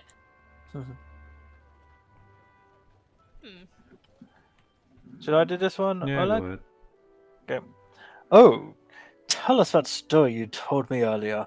The one you heard while you were out with Judy Orleans. Reluctant. Oh, I think that was a lady, Rhys. You Oh. just gave the lady a deep-ass voice. Nice. That one, I'm not sure if it's a good story for mixed company. If the Duke alone told it to you, then I absolutely must hear it. Pray, continue. How about this? I'll go first and tell you something scandalous. Then you go. With your credibility, this should be an easy one. Oh yeah, I have lots of credibility. Yes, please do. The gentleman wavers for a moment before he finally gives in. Fine, but remember that you're the ones who asked for it. Huzzah! His friend exclaims, clapping her hands together like a seal. He then launches in. He then launches into a story that was a lot bawdier than you expected. It's entertaining to be sure, but you can definitely see why he was initially uncomfortable with sharing it with strangers. In fact, you wonder if he should have heeded that discomfort. You've gained a piece of scandalous crown gossip. Of course, everyone still laughs, and you do too, yet you're also a little stunned. Can so many people even fit into a single bedroom? I want to know what happened! Are we talking a circus clown car situation here? Yeah, sure, why not? How big's the bedroom? I need measurements. I need context. I need Wow. a head count. You are gossip, aren't you? Later on, everyone drifts away from each other, and you take a few moments to recompose yourself after all of that. It's the art lady! And she It looks is. like she's stuck. I'm going to help you, art lady. You find yourself in a conversation with Elizabeth and an animated young nobleman. His manners are honestly a little lacking, but he seems to make up for it with his exuberance. I've never seen that word written down before. His next comment disappears mid-sentence as his attention is captivated by someone passing by in the hallway. Pardon me, ladies, but the Duchess de Gremont just arrived, and I absolutely must speak with her. Do you remember how the ugly stepsisters walked in Cinderella when they had their ball gowns on and like the back of their dresses was shaking? I just imagine the Duchess walking by like that and him getting that guy's attention.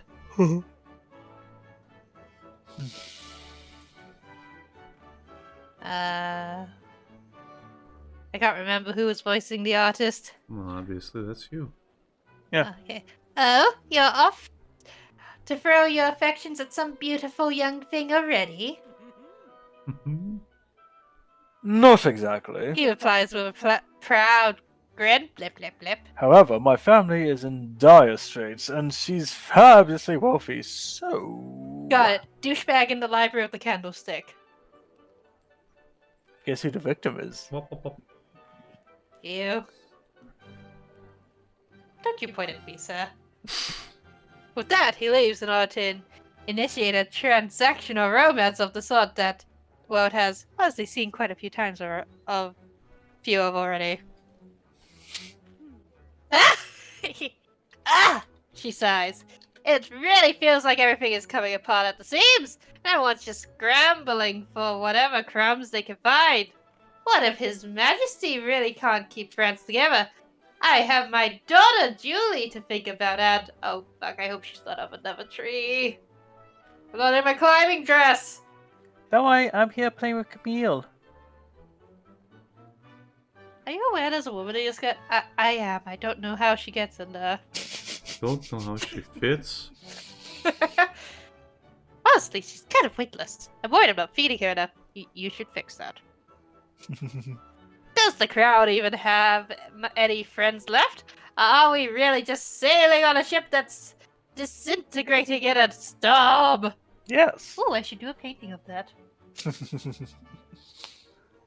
No matter what you say, whoever Elizabeth ends up reaching out to will gain a small boost of power from her trust alone, even if it doesn't necessarily shift their loyalty.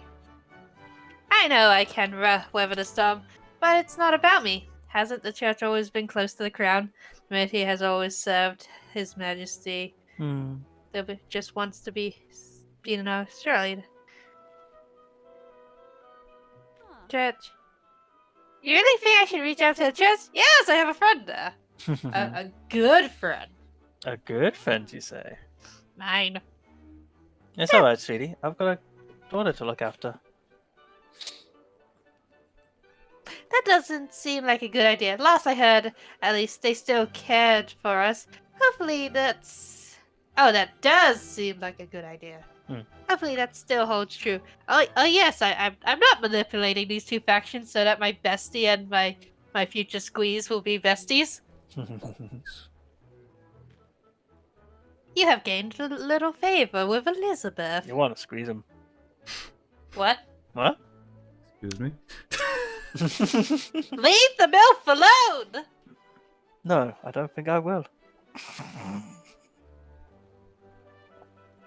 We're gonna back away from you now, sir. Okay. See you in bed later. Well, regardless, I should still reach out to the church. No matter opinion on His Majesty, perhaps they're just like me, personally. The church has gained a little power. They got a light bulb. Light bulb. They put it in the storage cupboard. Your conversation continues for a while longer, but you can tell that Elizabeth's attention has become focused instead on your suggestion. Whee! She excuses herself, and you're left to your own devices once more. Perhaps there's something else you can still accomplish at this party. Yay! So much gossip and credibility. I'm so credible. You've come a long way from the beginning. Are incredible, you couldn't say. So, what's this? Military? Yes, let's be militant. Let's see. You do nothing for the military. You do +5, but your novelty's wearing off. You do +5. You do +9. Ooh, you do +11. Yes, I'm tired, but it's not my day off. Let's go. Ah! I have so much credibility. I have no wine for you. Be gone, breakfast menu.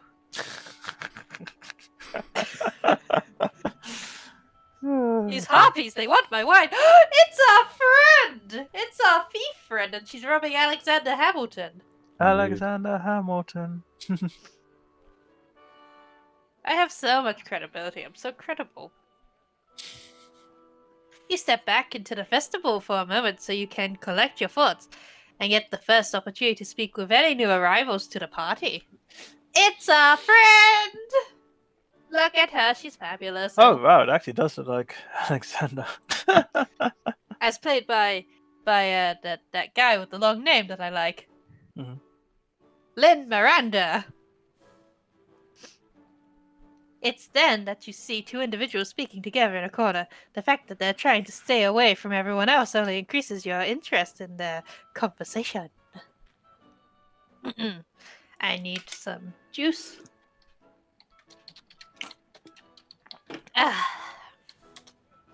You recognize the woman as Nika Ikov, the foreign author looking for inspiration for her latest novel and dragon statue thief. But you don't recognize the extravagantly dressed gentleman that she's speaking with. However, judging from the fact that she pauses to write whenever he speaks, you can surmise that she's interviewing him. It becomes apparent via your spying that the man she's interviewing is Guillaume Del Toro.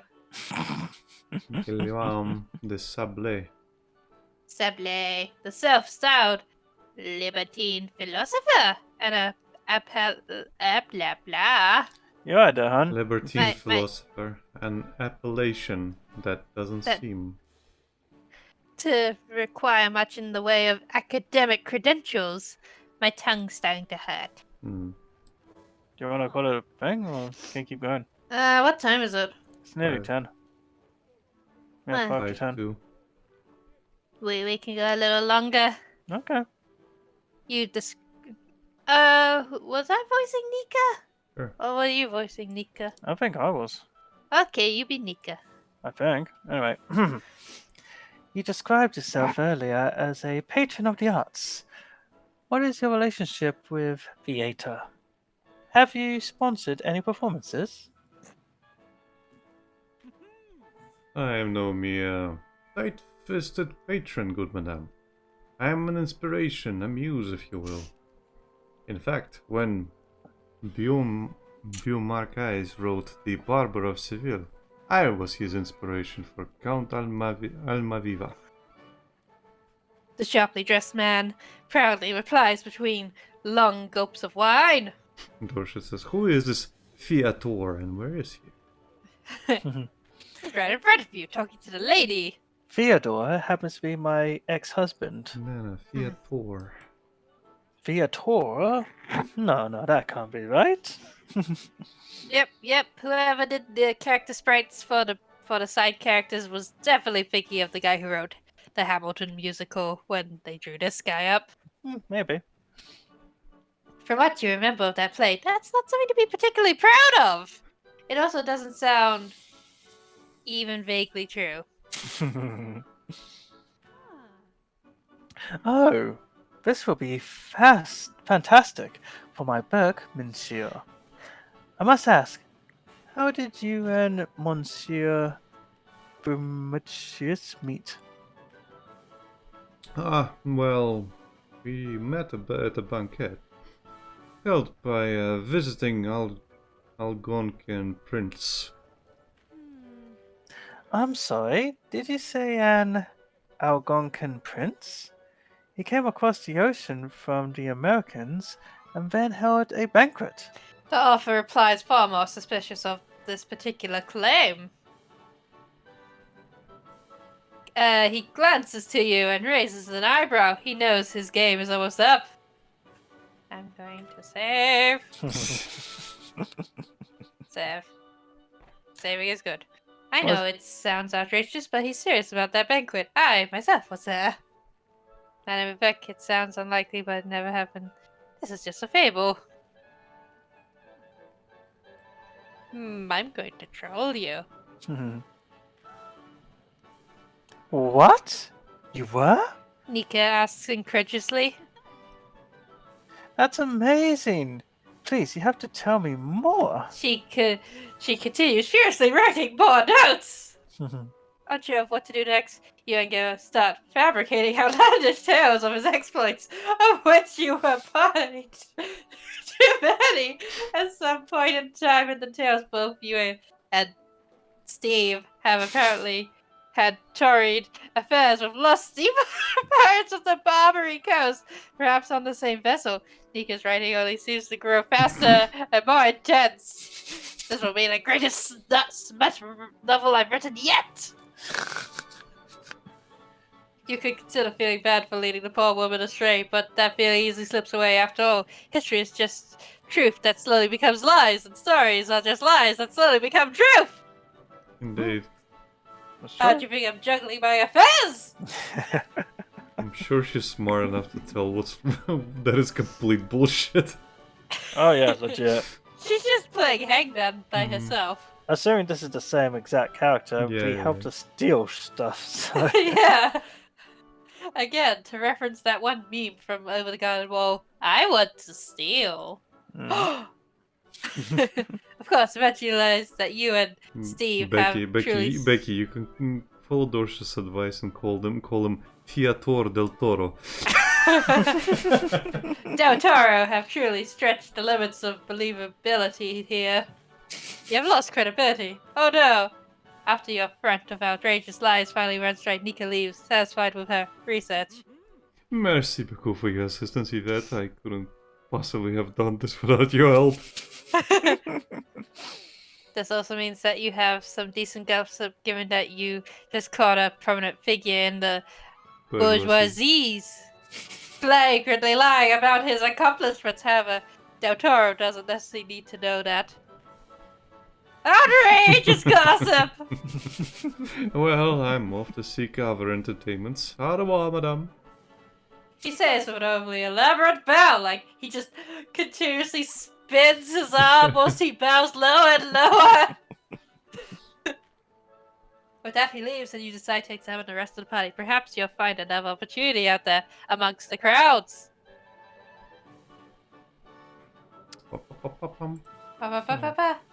Let's see. Lots of gossip. Ugh! Some gossip.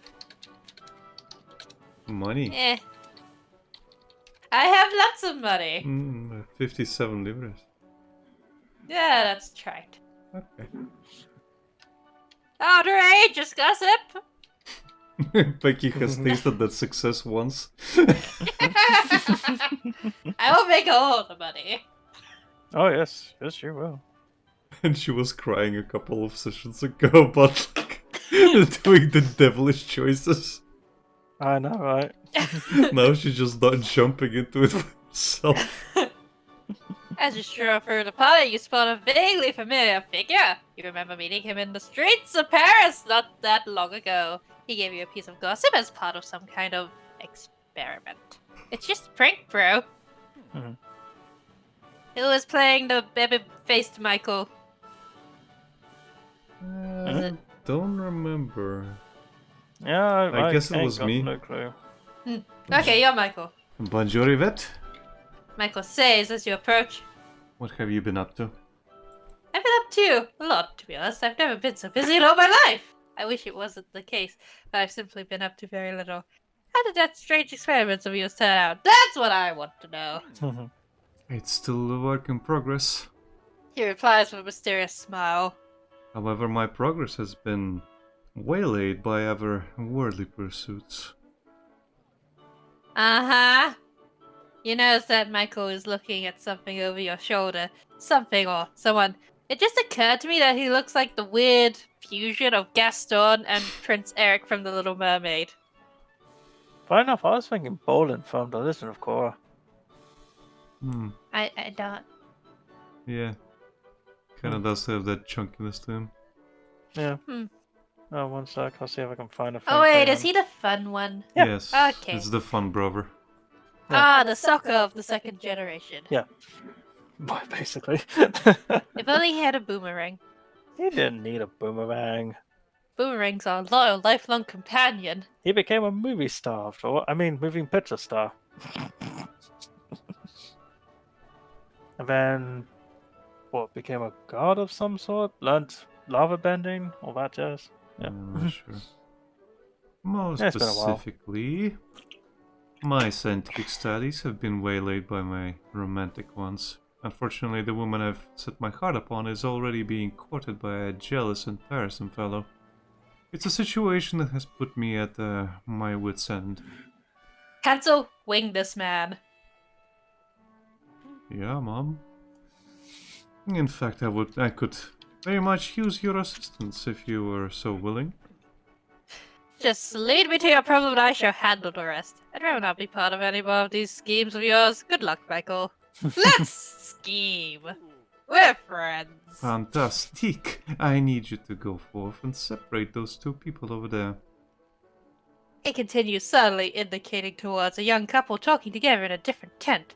Once the lovely Madame is on her own, I shall have the chance to make my affections known. I mean, you do have a pimp cane. He does have a pimp cane.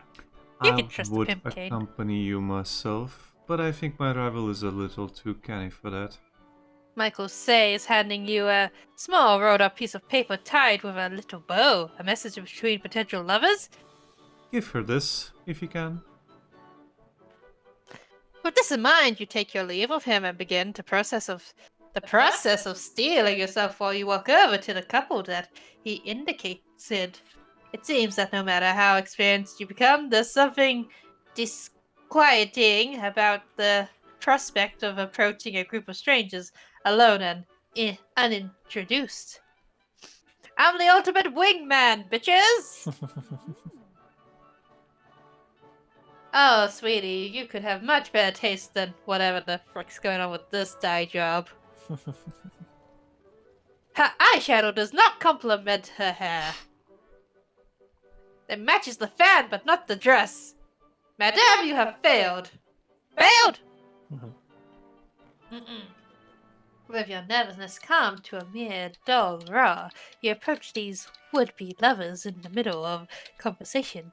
The lady immediately makes room for you in the conversation.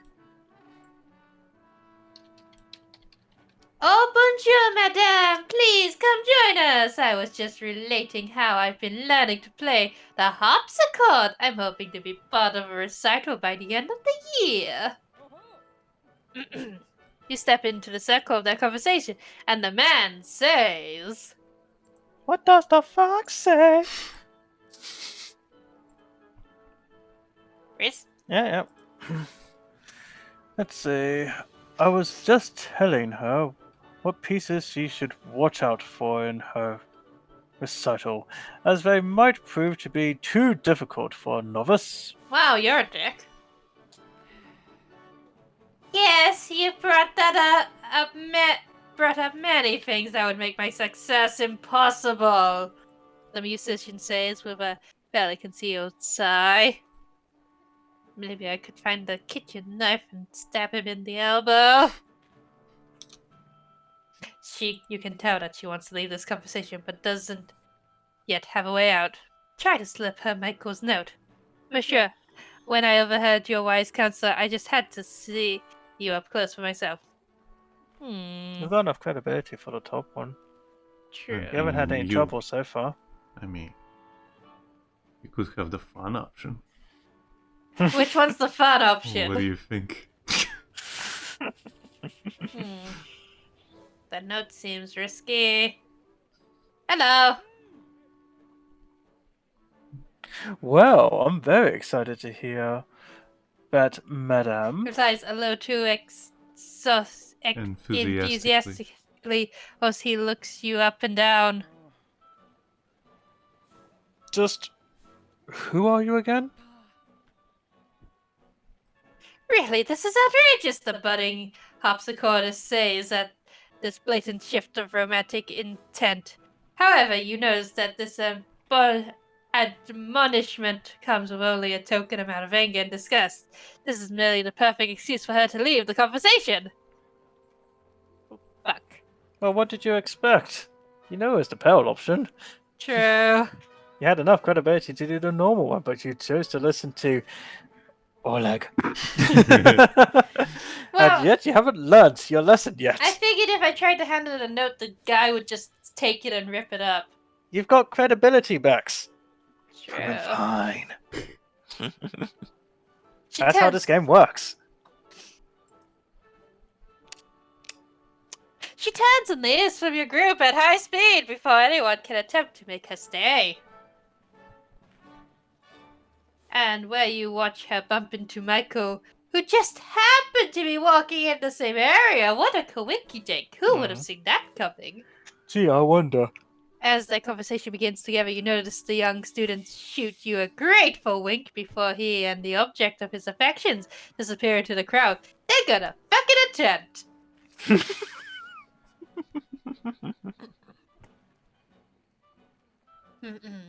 Oblivious, the boorish gentleman attempts to turn his attentions on you. You manage to deflect his clumsy advances with relative ease. Just becomes the Old Spice guy, like, pluck, pluck, pluck, pluck. Still, you don't want to be rude, so you humor him for just as long as is necessary before you also take your leave.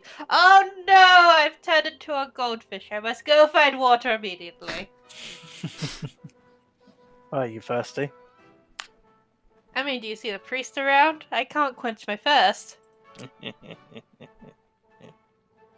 Now that you're alone, you realize that you feel an unfamiliar shape in your pockets in this shape. You check and realize that Michael seems to have slipped you a note at some point without you knowing it. That's concerning. On it, you find some gossip related to the host of this party, presumably as payment for your services here. Outrageous military gossip. Outrageous. I don't know, this feels like it was a productive use of your time. Let's see. You do nothing for me. You do nothing for me. You do nothing for me. Ah, there's no gossip. Ooh, so much peril. So much peril.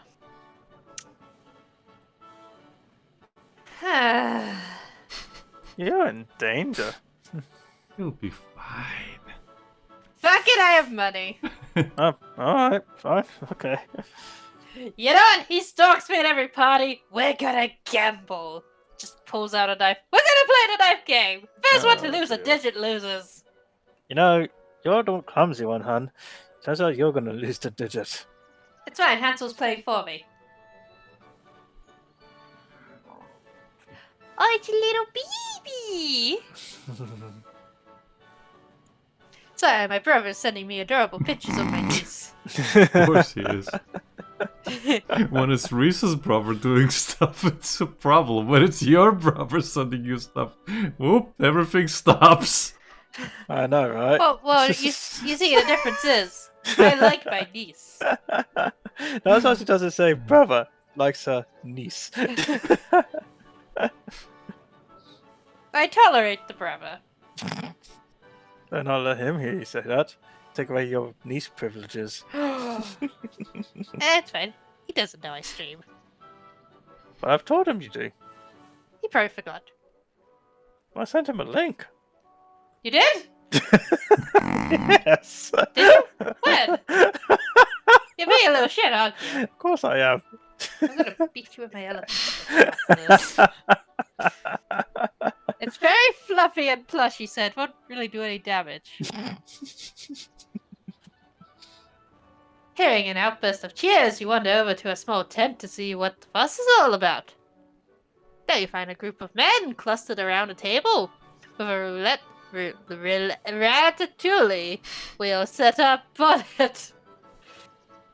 Their faces are a mixture of fear, disappointment, and triumph, much like playing this game. But they're all obviously excited after the latest spin. Some grumbling is heard, and some coin is exchanged. Did you just have a dye job and lose your tan? Yes.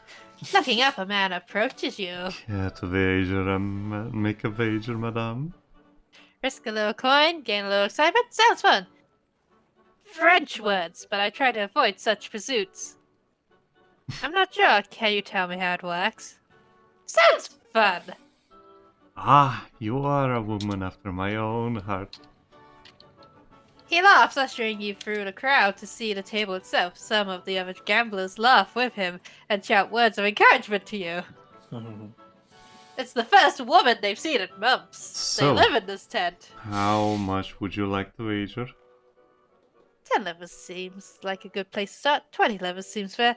Let's make this exciting, shall we? 50 levers! Let's start with 10. He smiles kindly. He takes your money. A most He prudent took my choice money. for a first-time player, madame. You have spent 10 liver. Ah! Now! Now, would you like to bet on red or black? I always pick red. He places your coins on the outside betting track for red, and the dealer releases the ball into the spinning wheel. It's so exciting. The ball spins frantically in the wheel. The gambler is so quiet. Go quiet. Oh, watching the ball with such intensity as if there was nothing else in the world. Cheat by shifting your wager at the last second? No, I will let it ride. The ball starts to slow down, leaving the rim and drifting towards one of the pockets, while the roulette goes as still as a statue. The ball lands in a black pocket. Fuck! And the gamblers erupt into cheers and groans. You sigh as your wages divvied up greedily amongst the other gamblers. The man pats the top of your hand sympathetically and says, I'm sorry, madame. It appears that fortune wasn't in your favor. Reload. Deciding that this is not your forte, you leave the gamblers to their game of chance and depart to the rest of the party. You would much rather play games of the heart, at least those involve skill, like hiding in a closet. Yes, like hiding in a closet. Wait, what? Excuse me, what? I am going to a church party. So many parties. Look at all the parties. So many parties. Mm-hmm. Oh god, being social is exhausting. I'm sure it is. Oh yes, you'll do. You'll do. I'm fabulous. Look how fabulous I am. So fabulous. Mm-hmm. Joanna just like goes through the window, fabulously plain. Shut the fuck up!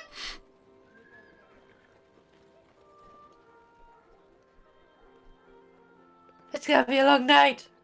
Yep. Oh, at the park! Ability. We've less We've left room for Jesus. I'm so blessed. He really likes looking at your boobs. Indeed. That ankle of What? yours looks so magnificent. Wait, aren't you covered? Indeed, that's why I said There's ankle. still a shape. It's educational. He loves to be fucking educated. Gets him so riled up. Oh yeah, totally. He's holding hands in the park. Like gasp. Scandalous. It If went only so a mod well. had seen. I'm Oh, you gonna gotta take a nap. Yep. Yeah, I figured. You can't stop me. I'm taking a fucking nap. I'm gonna be so fucking cozy. I have hot cocoa. Camille's coming over just to drag more money out of you. Go away, Camille! Crawling on the walls. Can you say something, ma'am? Cancel just on the other side. Fabulous. Let's go. We're going to go sell gossip. Okay. Money. Money, money, money. I'm so good at making money now. Look at me making money. What you want? You want crown? Let's see if I've got crown. Yes, Good. yes. Very good, very good. Oh, look at all that crown gossip I've stored up. Here you go. Have some crown gossip.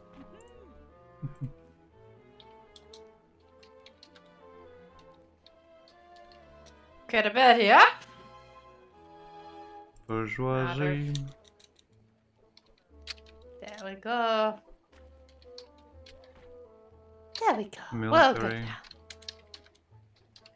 Oh, if I sell any more, it's the. Oh, the you sold thing. something else. Okay. Yeah, I sold crown gossip and then I sold the other gossip. Alright. What's But the I other can gossip? sell that next time. Okay. Okay, fine. That's Ludvico. And Do you not love tomorrow him anymore? And tomorrow you have wage time. Yep. But you've got plenty of muns. I have all the money now. Well, not all the money, but I you've got have all the money now. you've got a decent amount of money. I have money. Let's see, what are we doing? We'll go back and check. Oh, we're going to the crown. Chat. Nothing. Chat. Crown. Crown. Yes. Head straight to the party. I'm fabulous. No omelets for you! Ah, Let's be social. Mm-hmm. I have twins. Ah, that's weird. Ugh. Ugh. One's a flashback. The Eh. other is not a flashback. No, that's in the closet. at some Keep point you're going. just gonna have all flashbacks. God. Oh no, you'll be like Batman. I'm having a flashback. In a flashback! And it's flashing back to a flashback, Alfred! Alfred. I think you're hallucinating. Indeed, sir. Oh god, you're a beagle. With a bow Quite. tie. Indeed, quite. I Let's do see. believe you Cheap were poisoned by brown. poison ivy again. Cheap brown. You look fun. And your background is blue.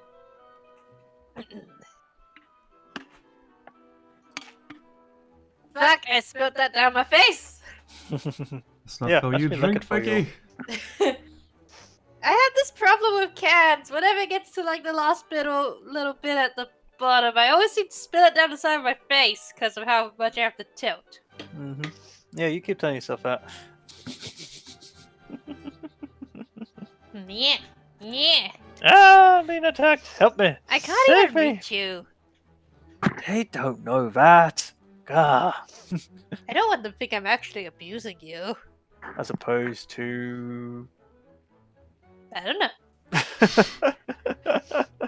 Well, taking a turn through the party, you find yourself talking with a woman about the host. You don't know the host particularly well, but she seems decently acquainted with them.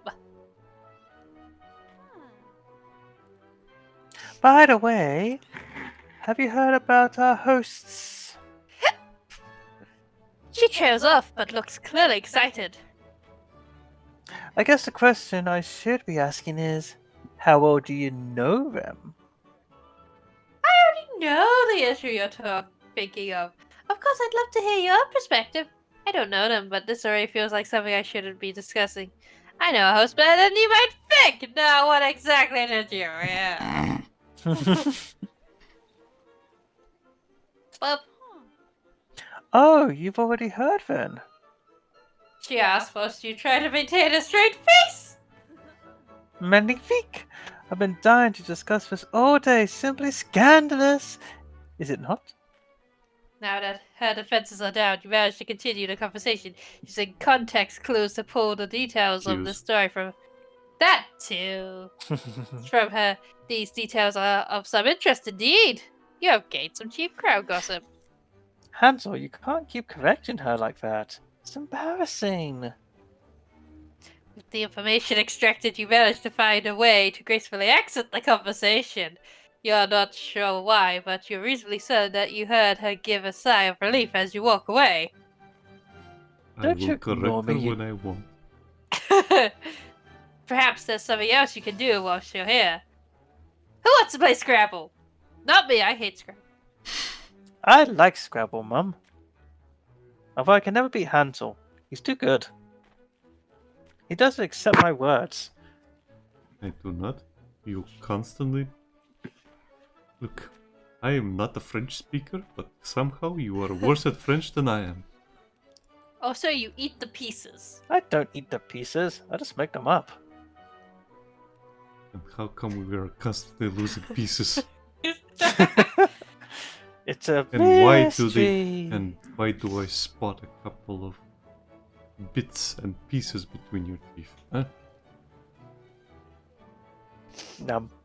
Did you just eat a cue? No. I ate to you. This is this is why you have splinters in your gums, you know that. Yeah. Taking a return of the party, you come across a beleaguered chambermaid attempting to contain a guest who is clearly far too deep into his cups. He really likes his cups. He has a teacup, and he has a china cup, and he has a wine cup, and he has a coffee cup. So many cups. Drunken guest. Today is a great day, is it not? I've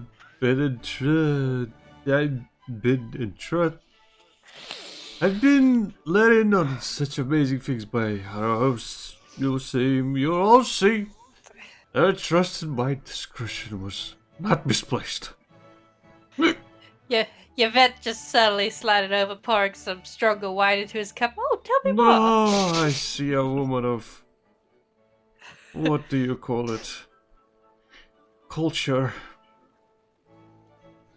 I'm sorry, monsieur, but I'm on strict orders from the lady of the house to ensure that you are not overserved. I simply cannot get you another drink.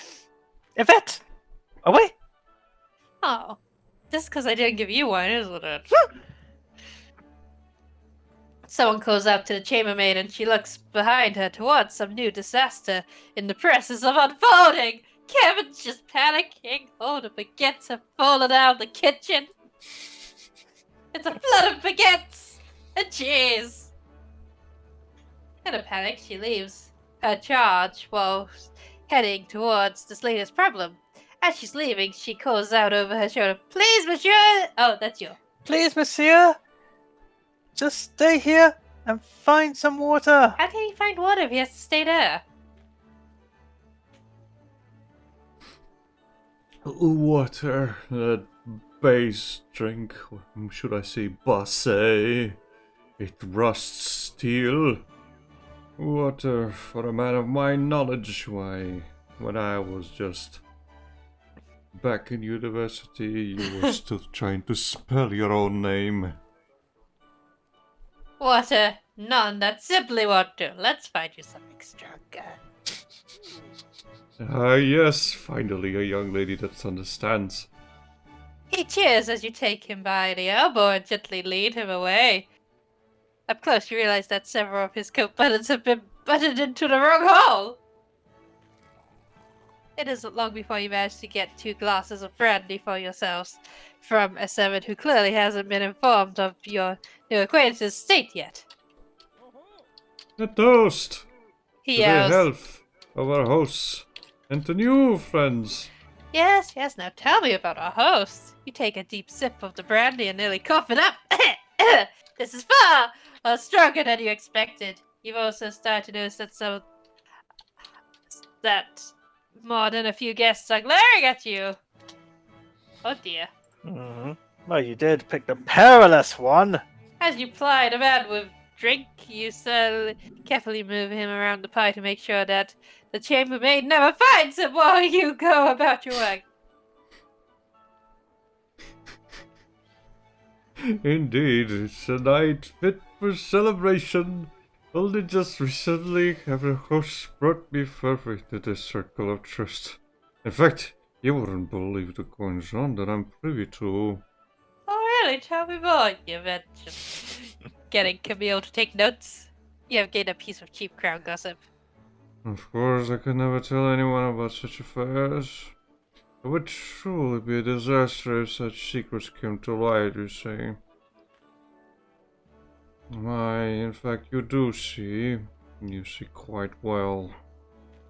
That was your inner monologue, but I read it anyway. However, I must take my leave, madame. For some reason, I've been taken from a powerful urge to sit and rest for a while. Good night! You wave to him as he departs. If nothing else, he's right about one thing. It is a good night. A good night indeed. Yvette just doing the Mr. Birds thing with her hands. Excellent. Indeed. Let's see. Gossip. Yes. Money. Oh dear. Get out of here, conspiracy to whack jobs. I'm not going in the closet. Ludwika isn't here.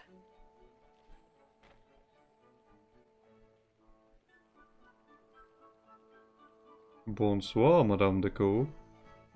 A partition-like aristocrat says as he approaches you. At the risk of being too forward, I come to you to request a favor. Don't worry, it's nothing too scandalous. It's not a threesome this time. I've recently arrived from Nantes, and I'm in need of an introduction to that group of young women over there. He continues, pointing at a nearby crowd. You see, my son will be marrying age soon, and I'd like to make sure that certain familial inroads are open before such affairs are fully upon us.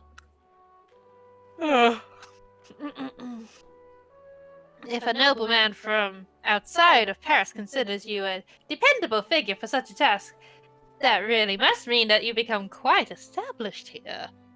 That and he doesn't read the newspaper. It might also be possible to use this leverage some valuable rumors. Monsieur, I must ask you a few questions before I do so. Is that alright? If I help you, what rumors can you tell me about the crown? You wish to know more about me? Before you'll agree then. Why, but of course. As a gentleman, my character is beyond reproach. Please ask away, I have nothing to hide. How many wives have you had, and where did you hide their bodies? 3 and never. Never would I good. hide anybody's. I I see you didn't chop have them to. up and boil them. No, not really. They boiled themselves. Oh no. It's not particularly a long conversation. For You some ask a reason, question. every single wife of mine has been boiling with fury. I'm not sure why. Must be all that doings and going ins and outs with the chambermaid. I'm not sure why I haven't married my chambermaid yet. You should marry your chambermaid. But then she'd be boiling. And then that I'd would be- be out of a chambermaid. You mean boiling a kettle for you? Yeah. For some Camille- steamy fun. Camille back in your hutch. Yes, ma'am. I don't want him to get any ideas from you. You're Mm. too good for this world. You ask him questions about certain current events to supposedly gauge his opinion, but it actually allows you to confirm key details on a rumor that you've heard scraps of earlier. Outrageous crowd gossip. Oh. Hello. With your objective accomplished, you proceed to introduce him to the group of ladies that he wished to speak to. His sudden presence is enough to raise eyebrows, but you manage to smooth things over, and soon several of them are already asking extremely arch questions about both his son and his family's finances. Of course. Yvette just walks in like, it's fine. He's cool, guys. He's cool. He's loaded. Why, hello there. All things considered, that seemed to have gone quite well. Yay! Money. Money. Money. Kablamo! She just Kool-Aid mans herself from the ceiling. Oh, yeah. Oh no! Madame! I've been having this ceiling fetish for a few weeks now. Next time I'll come out through the floorboards. Please don't. We have very few left. Just gets up close in her face. Prepare yourself. Oh dear Lord! Also, bump, bump. Just sends the vet flying. Oh, looks like I have more power in my hips than I thought. Me and Hansel have been going swing dancing, is it? Is that what you call it? Was it the cha-cha? It was The called muchacho. grapple training. It Hmm? was It was muchacho. grapple training. Madame, it was muchacho. Oh dear. Yeah, that. Next time we'll take you, Mum, if you want. I'm good. Okay, more fun for me and Hansel. Just jumps in her arms, his arms. Carry me! No. Just Oh, instantly drops her. Woo! My glutes! Yay, back up to credibility. My god. How much is left of this game? Just a bit. Yeah, we're only on chapter Whee! 2? 3? Quick grandmouth, Becky. Ah, yes. Oh, Bex, go to your journal for a sec. Shadow time. Go to the red tab. Thanks to on. We've got favor of the church. Military is kind of even. Is that the crown, the top one? No, that's what is that? What was? Which one? The very top one, the very small. Bourgeoisie. Yeah. They're bourgeoisie. aligned with the revolution. Okay. So the church is in line with the crown. Yep. The military is in line with the crown. Okay. So it looks like the crown's winning at the minute. Mhm. There'll be plenty of cake this day. Mm. So much money to make. Look at all my money I can make later. Mhm. Okay, we gotta go to the church. We're tired, but we gotta go churchy shit. Let's go be holy and shit. Mate, we're being holy? That don't sound right somehow. No way for you!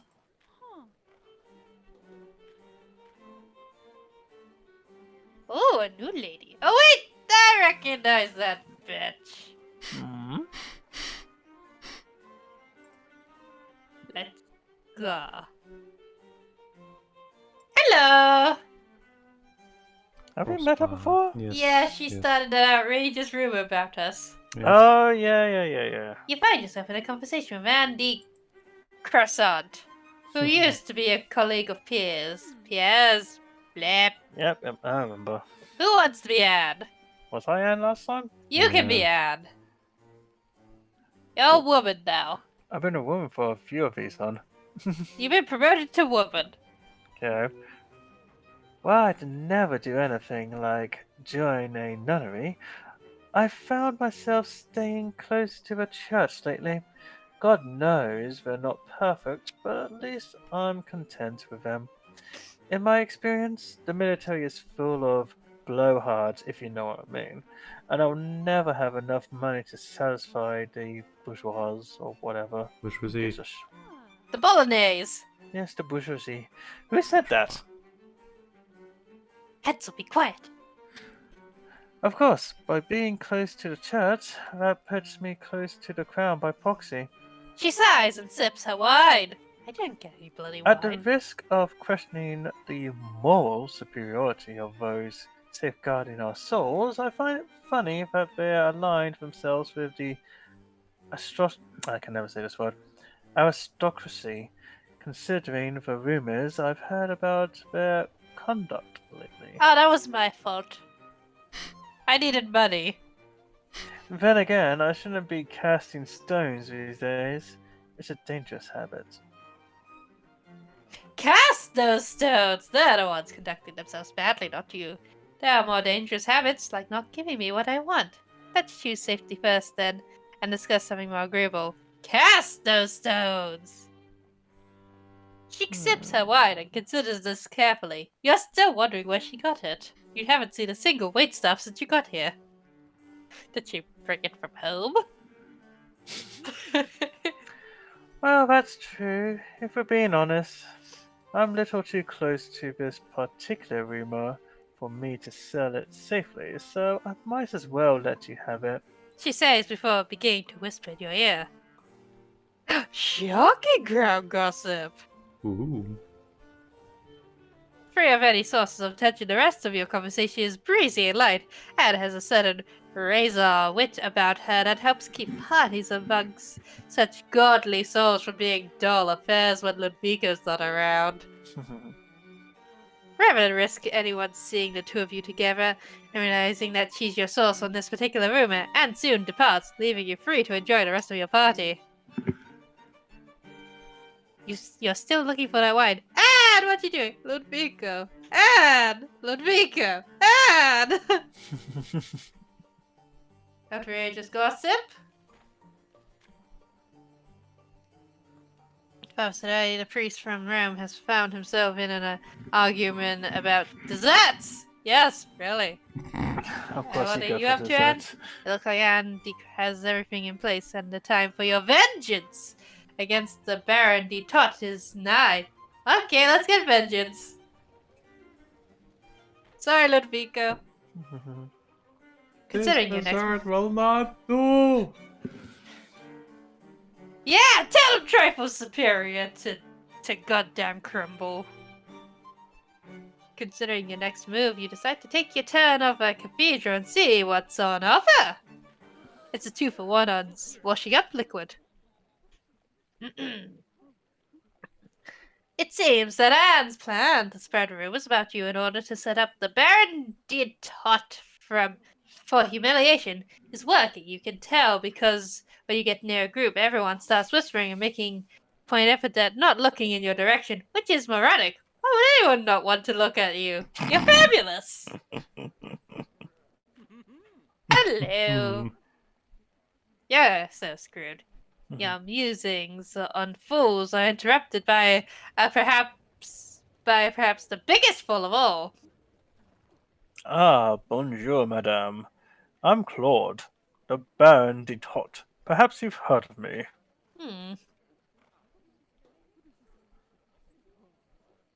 You may not be aware, but I've certainly heard quite a bit about you.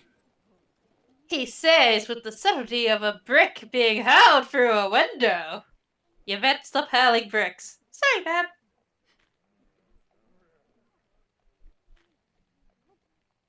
I don't know what exactly you've done to earn Maximum's ire, but she seems most pleased with my work. Then again, I'd have nothing to work with if you didn't engage in such outrageous behavior yourself. That's certainly true to a point. I clearly left myself open for such an attack. Even if I did no wrong, you'd just invent one. So what does it matter? Can we please discuss anything else? Boop.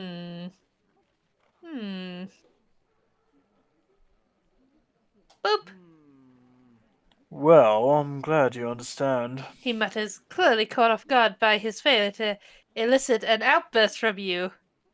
I am out of shoes to stay, sir, otherwise I'd be throwing them at you. Excusez-moi, monsieur, but are you the Baron de Tot? Asks the young woman. Over the Baron's... blah, blah. Over the Baron's shoulder. In the distance, you see Anne raising her glass at you. You still don't know where she got that wine.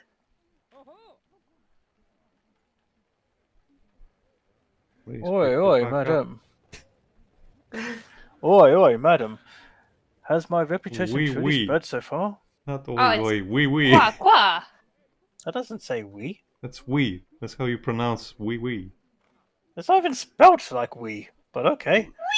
That's how Oui, you oui, write it in madame. French, Rhys. Oui. It's not even Oh. a W! O-U-I. Oui. We? Yeah. Really? Oui. That's how you spell it. Oui. Whatever. Oui, madam.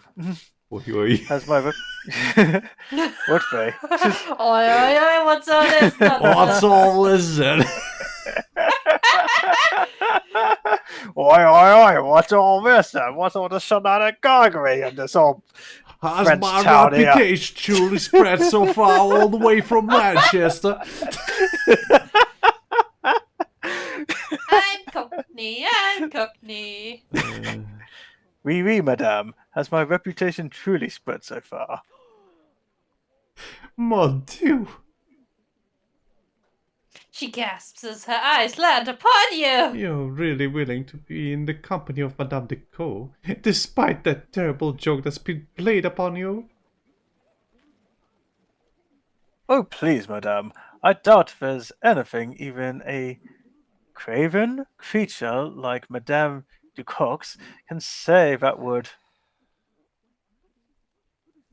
Ah, what was that you just said about a terrible joke? Oh, wait, that's you. What was that you just said about a terrible joke? It's just that you were repeating those rumors about her, but it came out just yesterday that everything in that story was completely false.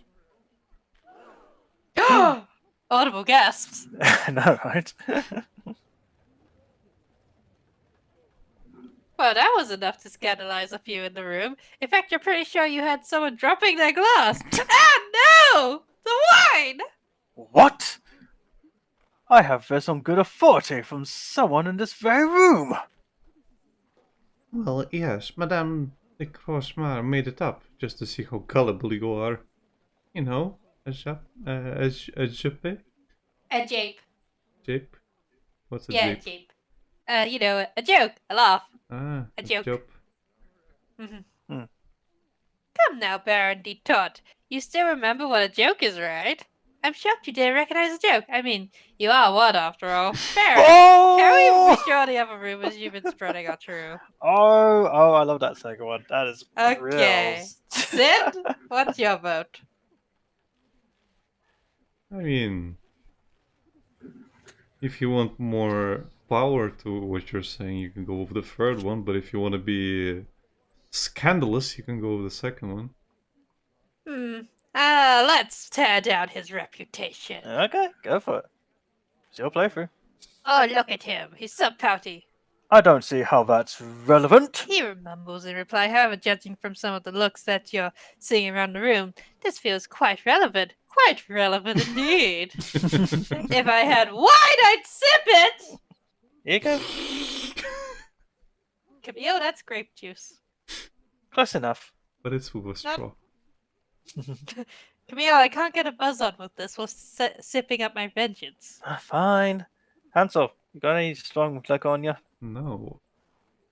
He's on the clock. Fine. I'll steal one. Takes one from Anne. She just produces another wine. Thank you. Ah, yes, vengeance. Oh, more gasping.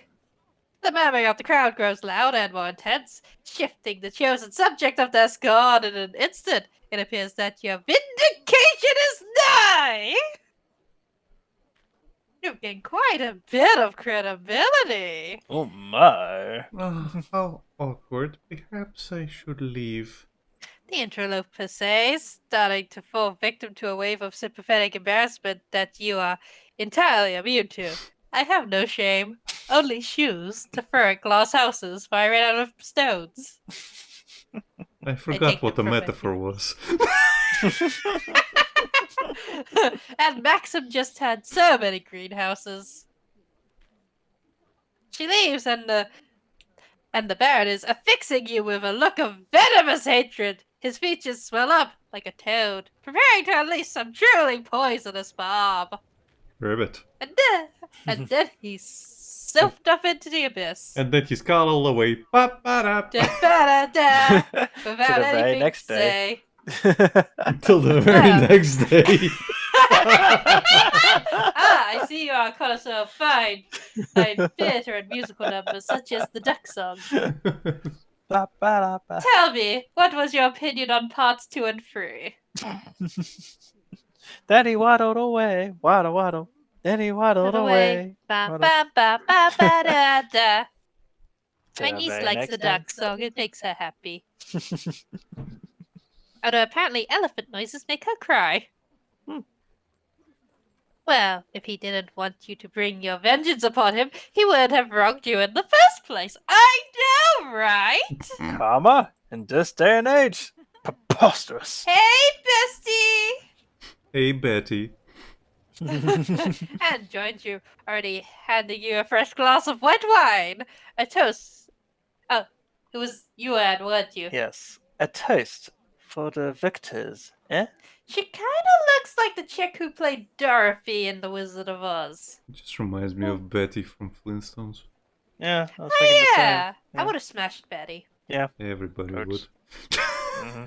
Really? Because a lot of people are like, oh, Wilma's the hot one. Really? Yeah, like I remember watching an episode of the show Red Dwarf, and the cat and Lester, the main guy, were watching an episode of Flintstones, and they were talking about Wilma and Betty, and the cat, I think it was like, well, I mean, I'd settle for Betty, but I'd be thinking of Wilma. No. I think Barney's got it going. Yeah, Yeah. He got it right. He got the right one. Yeah, I always thought Betty was way prettier because she had actual eyeballs. Also, her dress was super cute, and she had that little choker thing going on. Mhm. You take a long sip of the wine, although you would have preferred rosé, but you'll take whatever you can get at this point. And find it shockingly refreshing. This sort of story is exactly the sort of thing that Pierre and his readers will love. There's something fitting in the idea of a proprietor of tax and false intrigues becoming the more enticing subject of a real one. Outrageous church gossip. You and Anne stay a while to drink and celebrate your victory. We're like dancing on the tables and stuff. We take our shoes off. The We lift Vico up our just looking away, skirts. pretending he's not seen it. Your victory before parting ways. This is lovely, but there's always more to do. I wonder if that dessert argument's still going on. Ah, vengeance was more important. Yes, it was. Flip the table. He's like, there's only goddamn crumble! I wanted cheesecake! Okay, let's see what we've got to work with. Oh, church gossip. Church gossip. Lots of gossip. Will you two please get away from the conspiracy board? You seem like the best option. Hello, I like your color palette. The latest conversation. It's Purple. purple. Yes, she matches the roses in the corner of the text box. Yep. Very good. You're very thematically appropriate, madam. Your latest conversation is taking place in a rather gaudy chapel, separate from the rest of the guests, bathed in the light of a few votive candles. Excuse me. Pardon. Pardon me? You're speaking with a woman who apparently knows quite a bit about the party's host. Any gossip you manage to obtain from her would clearly concern the church. In fact, you feel like the details would be rather outrageous, which could be quite valuable. Yes, money. I could buy a whole new dress. Mm-hmm. I'd look so pretty. Mm-hmm. Suddenly, a man has approached. A man has appeared with an opinion. Oh God, no! The two of you speaking at a jarringly loud volume. Good afternoon, mademoiselle. Madame. Mesdames. I see you two fine ladies are enjoying the chapel that I donated the funds for. Quite a lovely piece of architecture, isn't it?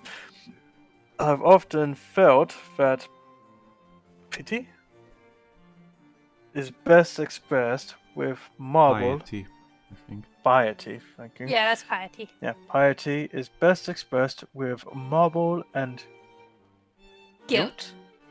It's a type of thing. Okay. You know, like a gilded walls, I think is the term. I don't know, I'm not an architecture, but every, other guy in a romantic comedy is either an architect or a bank person. That's because they're rich. Yep. That or they're fighting the poor local businesswoman that they inevitably fall in love with and also end up closing down the business over at the same time. Yes, you've got Mail's ending pisses me off, even if it does star Tom Hanks. Ah, well, that's quite generous of Don't you. want to voice that one, Becky? Just My to keep mouth the conversation hurts. going? My mouth hurts so much. Well, that's what happens. 6 minutes. Yeah. Ah, well, that's quite generous of you, she replies, taken aback by his sudden appearance in your conversation. Before you interrupted my syllable, swollen with pride like a peacock or a frog, you see him inhaling, prepared for what will be a flood of words and verbal diarrhea. I have things to say, for I am a man. Have you And been I have neutered? arrived. Ah, then you're in luck. My friend was telling a story you'd love to hear. My friend was still speaking, monsieur. Just let him talk. He sounds so defeated for that one. Really? You think he'd enjoy this? Nope. Oh, by all means, madame. He nods his head to the woman, almost puzzled at the idea that someone else could contribute something to a conversation. Ha! Oh my god! A woman with opinions. You. Oh, merci beaucoup. She nods to you.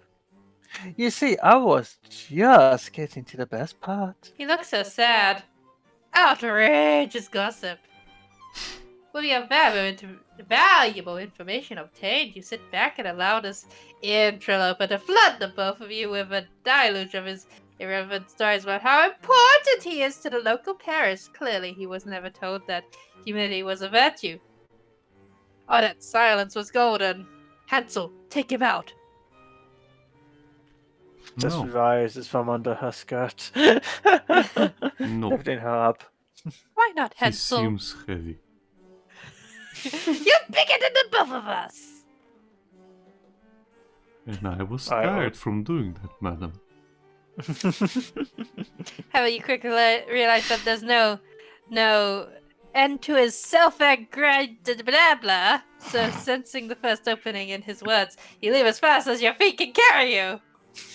Run, Doris, run! Yay!